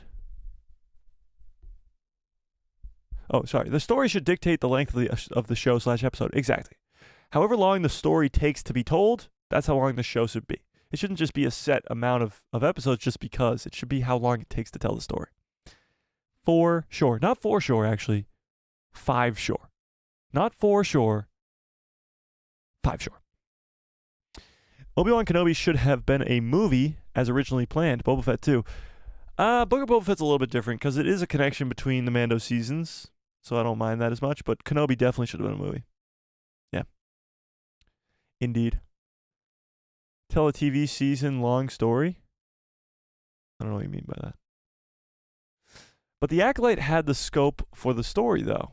Unlike now, when Mae killed 2 Jedi Masters in Episode 2 and Soul's already on her trail. That part was a bit meh for me. Oh, you're saying how quickly it kind of went into everything? Well, that's what makes, I think, a good story. We just started with a murder right off the bat.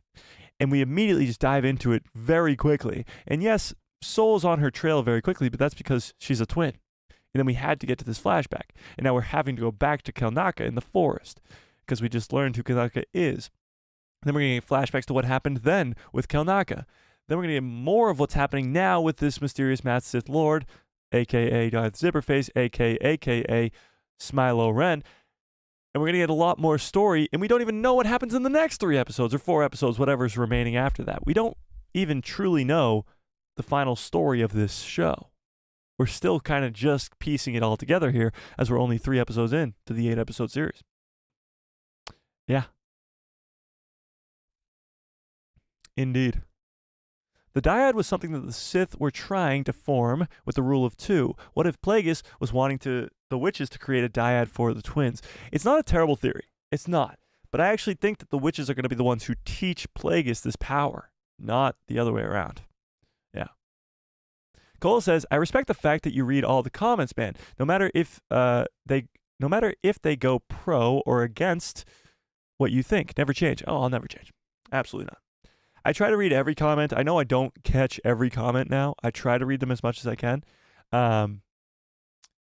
because there's just so many of you now, and I appreciate it, but there's just a lot to keep up with.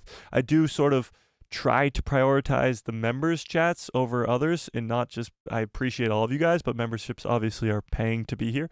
So I appreciate it. But yeah, I try to read all of you guys. Robert says, I don't think that fans are open to new ideas. Well, it's funny because the same fans who are saying they want new ideas in Star Wars are the same ones who are not open to the new ideas in Star Wars. And that's sort of the issue. Yeah. Has your hype level increased or decreased or remained the same for the Acolyte? I'd say right now, since before it started, I'd say it's increased. It's increased for sure. There's a lot of unanswered questions that I am dying to know the answers to. Like, absolutely dying to know the answers to.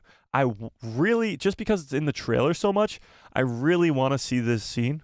I want to see Kelnacca with a green lightsaber fighting against Master Soul with a blue lightsaber and fighting against everybody. Like, lightsaber on lightsaber combat is what we've been missing so far in this series. We've seen lightsaber versus knife in the first 2 episodes, and we've seen some pretty cool fight scenes so far, but lightsaber on lightsaber is a big difference. And I actually think this fight sequence is going to be a huge one.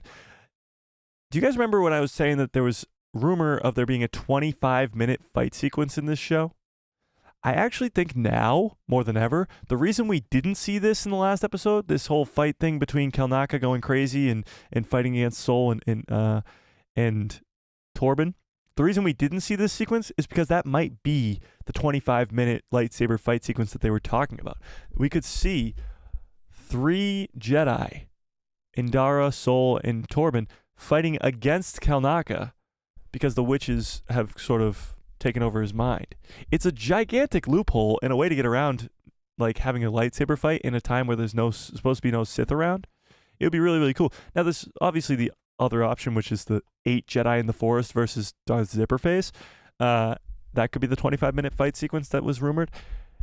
But either way, that means we're getting 2 major, and I mean major, like major fight sequences in this sort of almost back half of the show. What's crazy is next week's episode 4. That's the halfway mark of this television show, ladies and gentlemen, which is crazy, but it's cool. It is cool.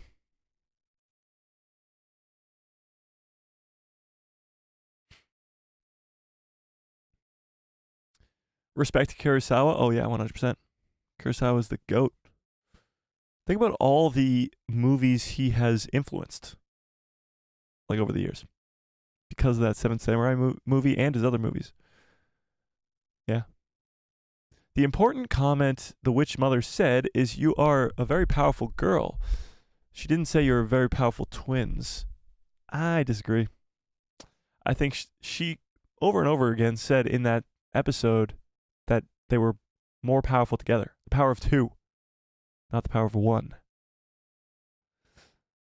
Robert says, people forget how bad the EU was before Disney came along. Oh, no, I disagree. The EU was very all over the place, but there was aspects of the EU that was really good.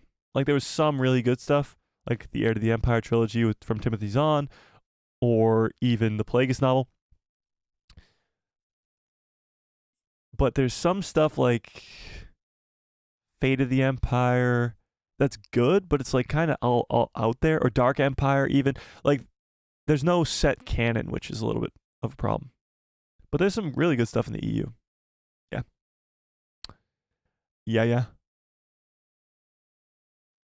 Yeah. Connor says, found this channel recently after watching a certain very popular Star Wars streamer throw a tantrum about his thousands of followers, or with his thousands of followers.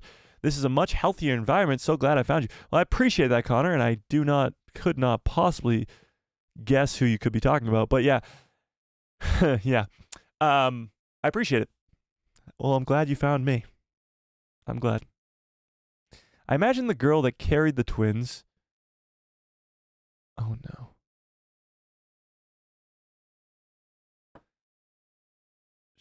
Oh, okay, never mind. Whoops. The EU was fan fiction published and all over the place. I don't blame Disney for canning it and cherry picking from it. Yeah, no, it's really cool now, especially because the old EU is being pulled from. Characters like Thrawn are being introduced into canon in a different way, but they still have what they had before from their Legends stories. Yeah. It is cool. Brandon Tran, what's up? Brandon Tran says, was this week's episode of The Acolyte the worst Star Wars you've seen? A majority of fans are rage quitting, similar to after they saw The Last Jedi. No, it's definitely not the worst Star Wars I've ever seen. That's insane. What's the worst Star Wars I've ever seen? That's a great question. The worst Star Wars I've ever seen.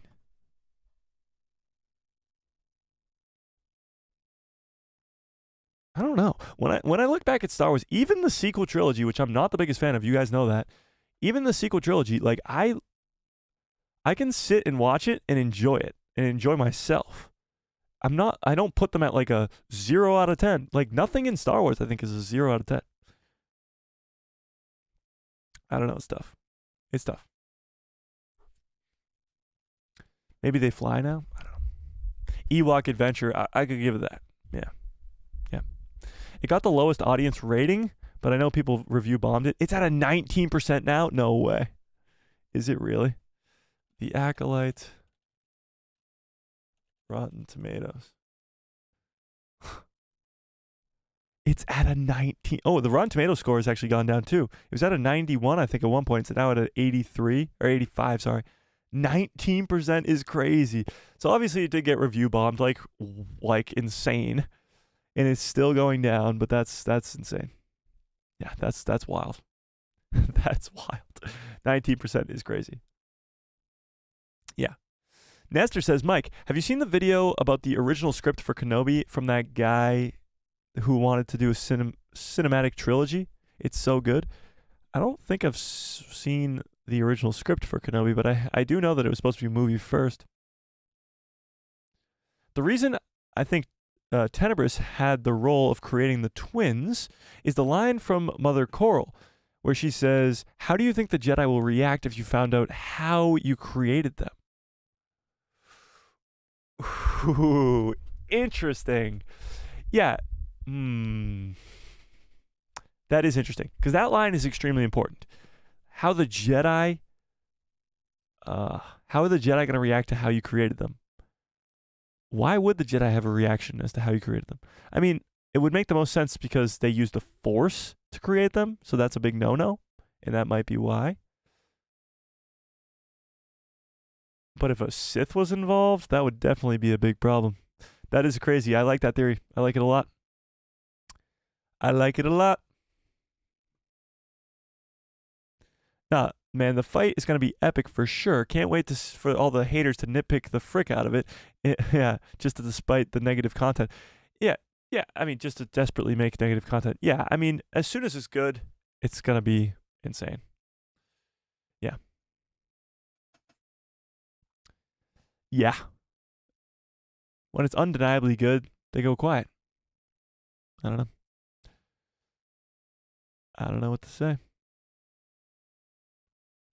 Where was I? I just lost my place. Imagine if Palpatine formed a dyad with Anakin and didn't get burned. Well, that's not really how a dyad works. A dyad is created through the Force, like Rey and Kylo.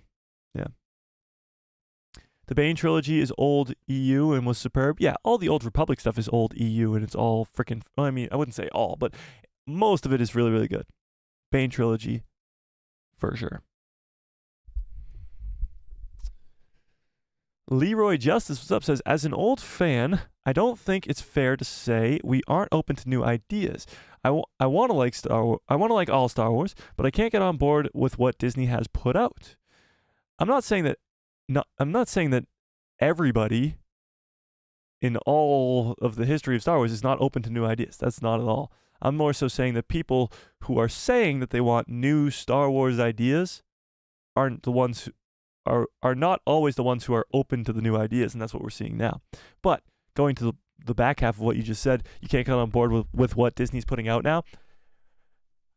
The whole Disney Star Wars thing is insane to me, because Disney Star Wars has given us some of the greatest Star Wars content to ever exist.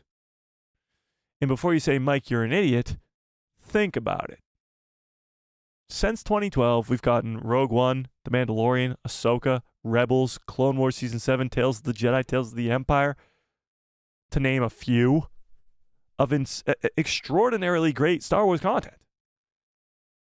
So it's like, did Disney ruin Star Wars?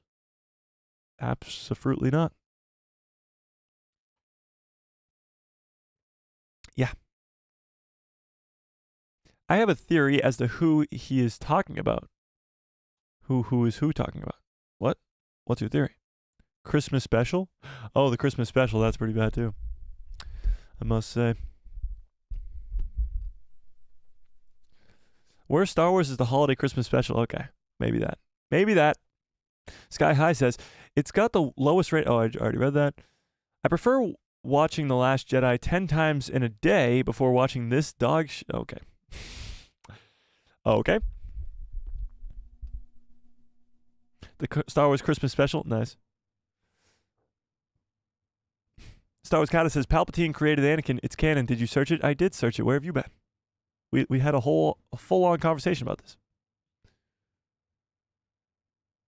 Is it pronounced Ewan Warner? I don't want to mispronounce your name, but Warner says, I'm a big Star Wars fan, but recently migrated to Warhammer 40K. I've also seen many follow this pattern. I wonder if any of you guys have. I actually have not really looked into Warhammer at all, but I have heard a lot about Warhammer.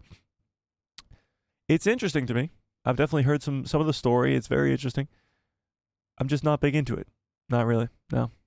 But we'll see. Maybe someday. I heard they are making or maybe working on a show with Henry Cavill. I'd be down for that.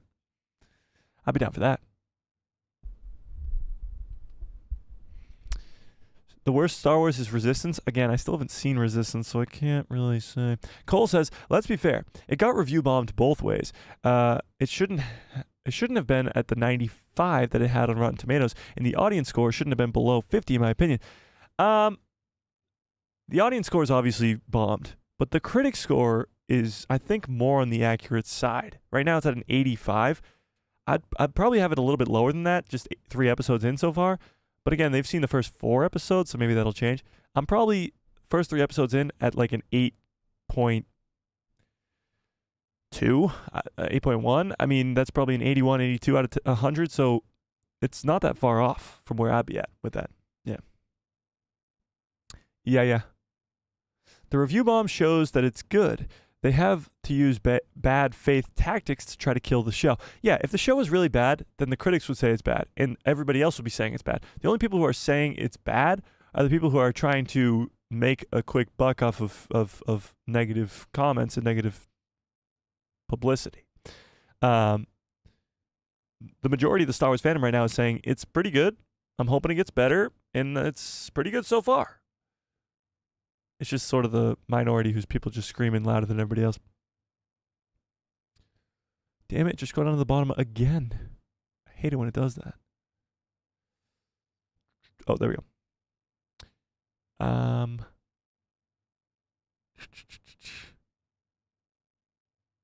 Star Wars Kata says, really? I don't think so, because I read the canon novel book. We just read it too. We just looked at it too. Warning Cry says, it wasn't review bombed. The show's just not good. Cinematography is dark and acting is stone cold without emotion. I mean, we're only 3 episodes in, and the amount of emotion in these 3 episodes is probably more than the entire original trilogy. If we're being completely honest, the amount of crying scenes and emotional scenes in this show is absolutely insane. And the cinematography is dark. What do you mean by that?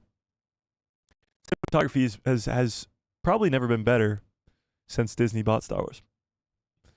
Just from the first 2-3 episodes. Brendock, I mean, come on. It looked incredible. Maybe turn your brightness up next time. Anybody else migrate to Warhammer 40K? I have not yet. Just kidding. Alex says, what's up, Mike? Just tuning in. Went to an EDM concert last night. Nice. It was crazy. My theory is, what if Zipperface is a wannabe Sith who attracts the attention to the real Sith and then gets killed because of it? That would be pretty wild. If he's just a wannabe Sith, that would be crazy. That would be crazy.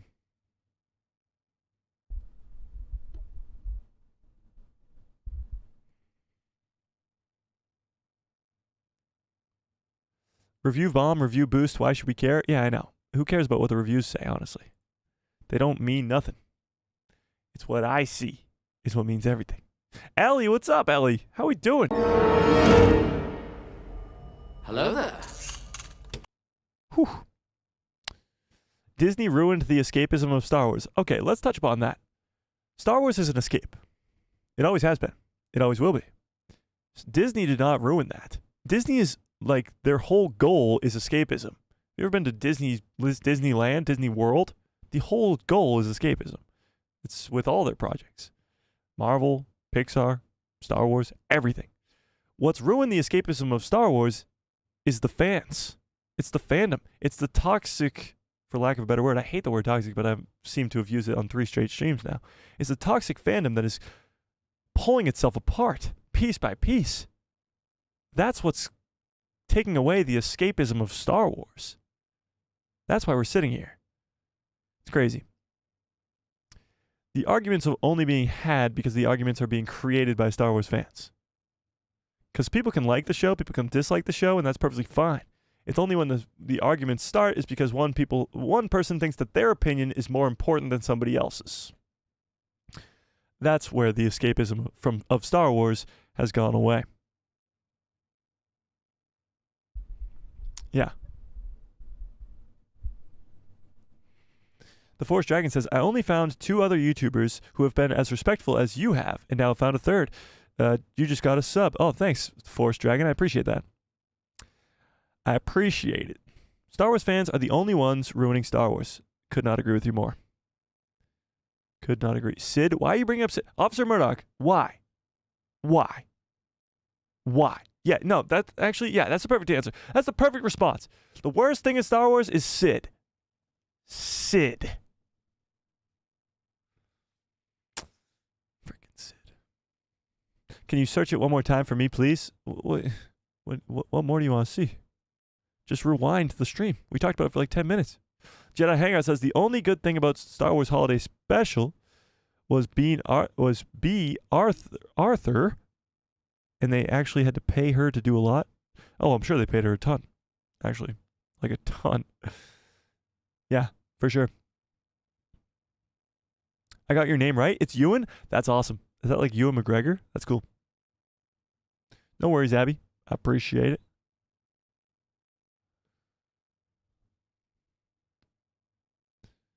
Robert says, when the series is completely aired, it will make sense to people who actually aren't even paying attention. Yeah, that's the sad thing. It's like people don't understand that this is a mystery, and we only have 3 of the 8 parts to said mystery. So a lot of this is not even put together yet. There's a lot more questions than there are answers, and people for some reason just don't want to wait for the answers. I don't know. But yeah, once this show is completely out, I think people are going to have a lot of a way bigger, maybe not bigger, but different viewpoint on this entire show for sure. Brendock was pretty, and it looked nice that it wasn't any other desert planet. Oh yeah, desert planets in Star Wars, nice. I think the writing, direction, and acting has been great so far. Cinematography is superb. Could not agree with you more. Could not agree with you more. Warning Cry says, instead of just saying the Acolyte is fantastic like critics, tell me why. At least Drinker, Theory, and Neurotic, I don't know who these people are, have given legitimate reasons. So why do I think that Acolyte's really good? Oh, fantastic. Not that I've been saying this for weeks now, or I guess 2 weeks now. I guess that's weeks. Why is the Acolyte good? Great question. Well, first of all, they've actually spent their time on doing these choreographies for the fight sequences. Unlike recent Star Wars projects, specifically the sequel trilogy, I did not like the lightsaber fights in that trilogy at all. I thought they were too heavy, wielding like almost medieval swords type deal. The fight sequences, which there have already been many of in this 3 episodes so far, have been top tier. And when I say top tier, I mean prequel level top tier fight sequences. Not only has the acting been like, again, top tier, because they brought in a cast of characters that have experience. Not that bringing in unknown actors, they don't have experience and they're not good. Like when you look at the prequel trilogy, they have Hayden, they have Ewan. When you look at the original trilogy, you have Mark Hamill, you have Harrison Ford, you have of Carrie Fisher. Those were no-name actors or actresses at the time. Then they became obviously big actors because of Star Wars. But when you look at this show in particular, you have big names like Carrie-Anne Moss, Daphne Keane, Li Zhang-Cha, even Amanda Steinberg was in the Hunger Games too. And these actors have done a spectacular job. My one big problem with the acting, and the only so far, is the 2 twins. Now, obviously, they're kid actors. They did really good for what they are as kid actors. But the acting so far has been absolutely insane. Now, the biggest thing for me coming into this show was being 100 years before the prequel trilogy. Because being 100 years before anything, you think about real life 100 years ago, 1924, you think about life then, cars had just been invented pretty much. The cars had just been invented. The plane had just been invented. Televisions were not even in households around the world. Like, it was a completely different world we lived in 100 years ago. So Star Wars 100 years before the prequel trilogy was something I really wanted to see. And it delivered. New ships, new droids, new places, not only from planets, but actual, like, places in Star Wars. And it's just new and cool. Why is the Acolyte cool so far? Because of all of that. There's been almost nothing except for episode 3, which I thought was a step back because of the lack of this. What I actually came to see in episode 3. And that's just on me personally because of my own stupidity. But that's why I like the Acolyte. So far, it's done everything correctly. It's done everything very, very well. And it's told a story about brand new cast of characters that I actually care about now. And we're only 3 episodes in. And it's been a lot of murder and a lot of intrigue. And that's about it. There's been almost nothing here to make me not like the show. Almost. Hope that answers your question. Wasn't George against the concept that Palpatine had a hand in creating Anakin? I believe he was. Yes, I believe he was. Paul, what's up? How we doing? I hope the woods scene is next week. Me too. I hope we actually see this fight sequence in the real time. I hope we go back to real time first, and then we get flashbacks maybe in episode 5 or even 6 later down the line. Yeah. Kay said, spit them facts, Mike. Okay, I'll try. I don't know what that was referring to, but yes. Salty Texas Ranger, what's up? I know Salty's loving this show so far. Right, Salty? The same thing happens with politics and people watching political media. It divides the community. 100%. Yeah. Theory. What if Darth Smiley is actually an acolyte and he's trying to find others so that they can train as Sith acolytes? I don't know. I think Leslie Headland obviously said it in an interview herself. Excuse me, what? In an interview herself that this show is about the apprentice of an apprentice of the Sith, which is the Acolyte. So I think the apprentice is Darth Zipperface, and the apprentice of the apprentice is Mae. Yeah. Ellie says, another problem Star Wars has is making characters that are related and human figuratively. What? I watched other projects where I loved characters that only had an episode of screen time. Star Wars is lacking that. Oh, I get you. So they're lacking those characters that just come in and are like sort of side characters that are meaningful. For the most part, I kind of agree with you. There's certain scenarios where that's not the case. Think of like Boba Fett or something, but obviously Boba Fett's been extremely built upon since then. But I agree with you. I mean, I can't think of any off the top of my head that just characters who come in for one episode and then become fan favorite characters. Because usually they come back if they're fan favorite characters. That's the issue. Yeah.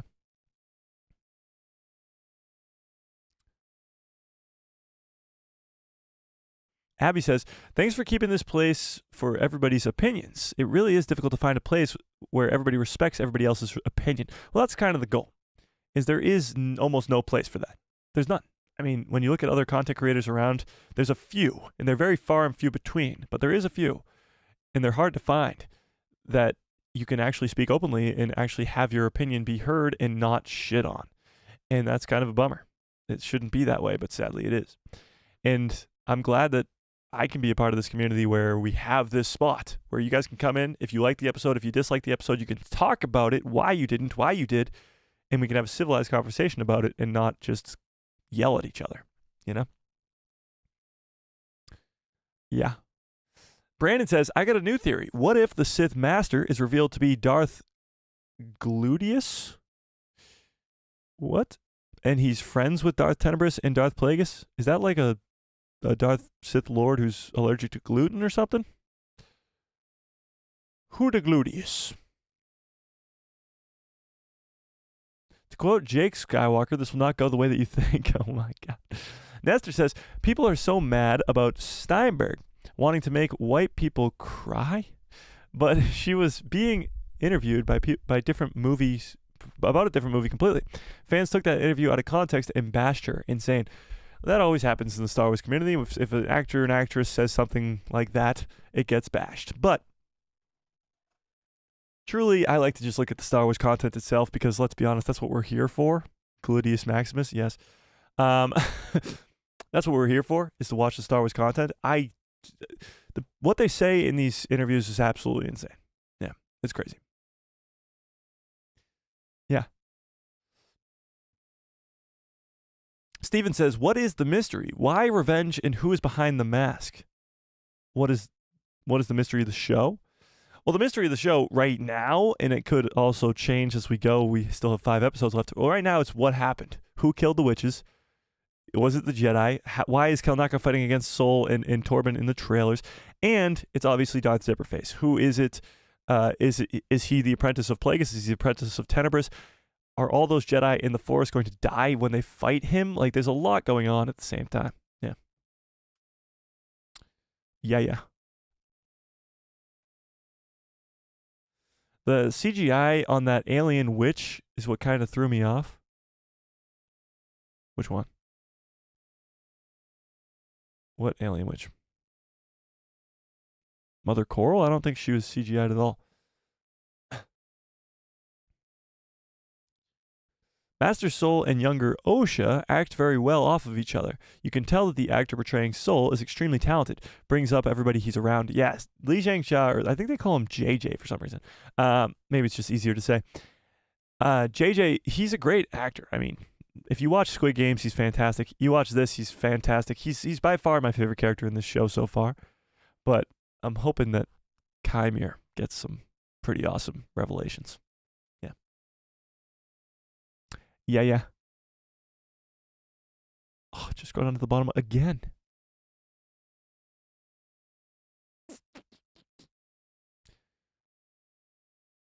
Mike, did you check out Generation Tech? He's great.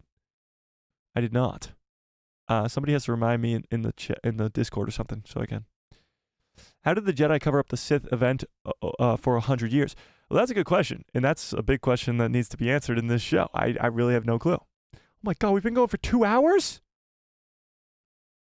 I'm not even wearing a watch. What? How? What? Okay. I guess we got to start wrapping this up. That Zipperface could be Mother Coral. I don't know. I'm going to have to rewatch the scene, but we see Mother Anisea's body on the ground. Do we see Coral's on the ground? Yeah. The reason I believe that 7, 8, and 9 had slower fights is because of the time. The Jedi and the Sith had no direct involvement until episode 9. Yes and no. I mean, Kylo Ren trained to be a Jedi for his whole life at Luke's Jedi Temple, so he should have been a lot better at fighting, I think. Avalon says, Mike, seeing as how this show, to me, seems female-centric, do you think that Darth Zipperface might be Mother Coral? No. I mean, obviously the show is female-centric. The main character is Mae and Osha. They're females. And obviously they come from a coven of witches that are all females. But you have your male characters in this show, too. Let's not deny that. You got your Kymirs. You got your Master Souls. You got your Torbans. You got your Yords. You got a bunch of male characters as well.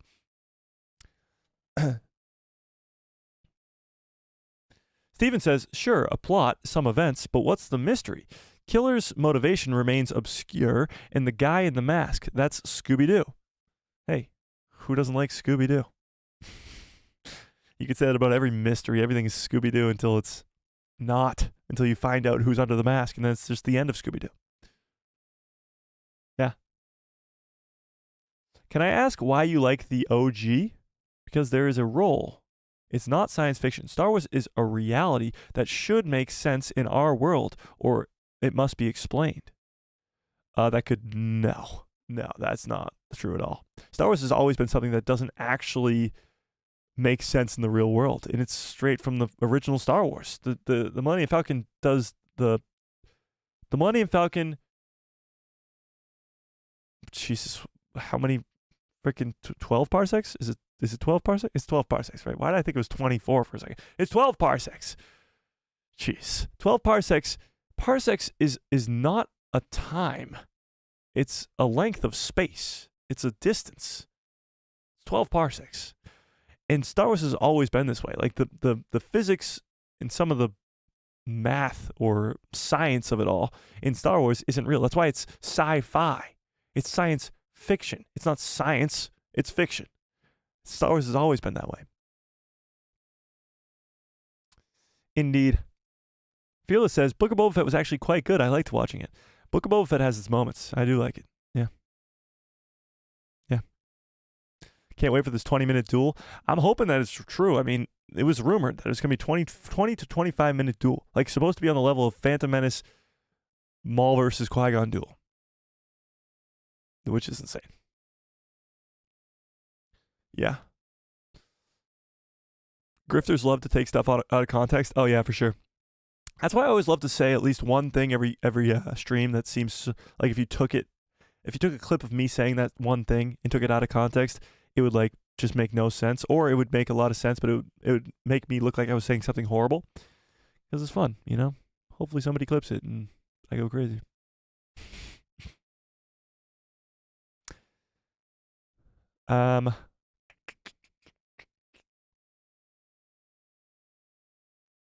Steven says, if you're watching the bar fight, I'm not thinking, how mystery? Why are they mad? Yeah, no, obviously, it's not like I'm sitting here saying I don't know that Mae's the one who's murdering these Jedi. That's not the mystery going on. The show is called The Acolyte, so it's supposed to be from sort of the perspective of the Acolyte, or not really from the perspective of them, but it's supposed to be about them. So it's about Mae being the center of the tension, the center of the story. But the mystery, it's not that it's the mystery being who is killing the Jedi. We know immediately who's killing the Jedi. The mystery is more so why, and we have already sort of figured that one out. But there's more mysteries to just that one mystery, like I've already explained multiple times. Star Wars is a fantasy set in space. It's not even sci-fi. Yeah, true. It's a fantasy. That's true. You are right. Which version of Outlaw are you getting? Standard, Gold, or Ultimate? Probably just Standard. I mean, I don't see any need to get all those packs or 3-day early access or whatever it is. I'll just get the easy one. Yeah. Yeah. All right, I think I'm going to have to get on out of here. I know I'm Solo cleared that up. Cleared what up? Oh, cleared up the 12 parsec thing? It did, but it didn't. I mean, it showed us how it happened, but it didn't clear up the logic of it all. Lewis says, I just want a show with twins that have no conflict. They just look alike and there's no threat. Like the Social Network movie? So it's just two twins hanging out? What? I'm confused. All right, I'm going to have to get on out of here. I apologize if I missed any of your chats. I appreciate it more than you will ever know. Who done it? More of like a why done it. Yeah, kind of. All right. We've been going for I didn't realize how quickly the stream went. We just talked for 2 hours and 15 minutes. Absolutely insane. But by the way, which would you rather for Star Wars TV shows? I just ended this poll. 53% of you say weekly releases and 46% say release all at once. I know. As much as I want to hang out with you for 1,000 years, I do have things to get to tonight. I got to finish a short for later on tonight, and then I have to get going. I got to go. So, yeah. I appreciate you guys. Huge shout out to all you guys, newcomers, oldcomers, the works. If you guys are not yet in the Discord, go join the Discord in the description below. If you haven't yet, smash a freaking like on the stream. How many likes do we have? How many likes? Am I gonna be mad? Am I gonna be mad? Oh, 90 likes. That's pretty solid. All right, I appreciate you guys. Hit that like, hit that subscribe, hit that bell so you get notified every time I post a video in my pretty face. Show up at the recommended feed of yours. I appreciate. Oh my God, what the hell? Wait. Pause. Don't leave yet, because Martha J with a very generous $5 holla. God damn. She says, the first 2 episodes I didn't really care for, but the third one was more interesting. I do wish that the script had more meat to it. Interesting, Martha. You're actually almost the reverse of everybody here, which is crazy. I like to see that, though. I like to see it. First 2 episodes weren't your thing, but the third one is more interesting. I like it. Hopefully it keeps getting better for you. Hopefully it does. I appreciate it, Martha. And huge shout out to David as well for the very generous $5 earlier. I appreciate all of you guys Now I'm going to try and leave unless somebody wants to send $5 more or any other super chat amount. Anybody? Anybody? Okay. I appreciate you guys. Hit that subscribe, blah, blah, blah, blah, blah, and may the force be with you. Always.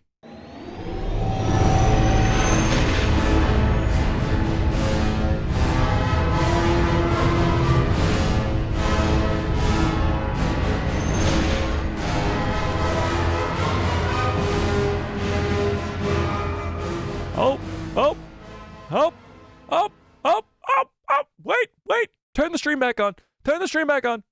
Turkish with a very generous $2 holla, but he didn't say anything. Hang on. We got to wait. Start the stream back over. Run it from the top. 2 hours. Ready, set, go. I appreciate it, Turkish. Very generous $2 holla. I appreciate it quite a bit. Let's try this again. Just for a good stream. I appreciate that. Okay. Anybody else? Anybody? I mean, the force be with you. Always.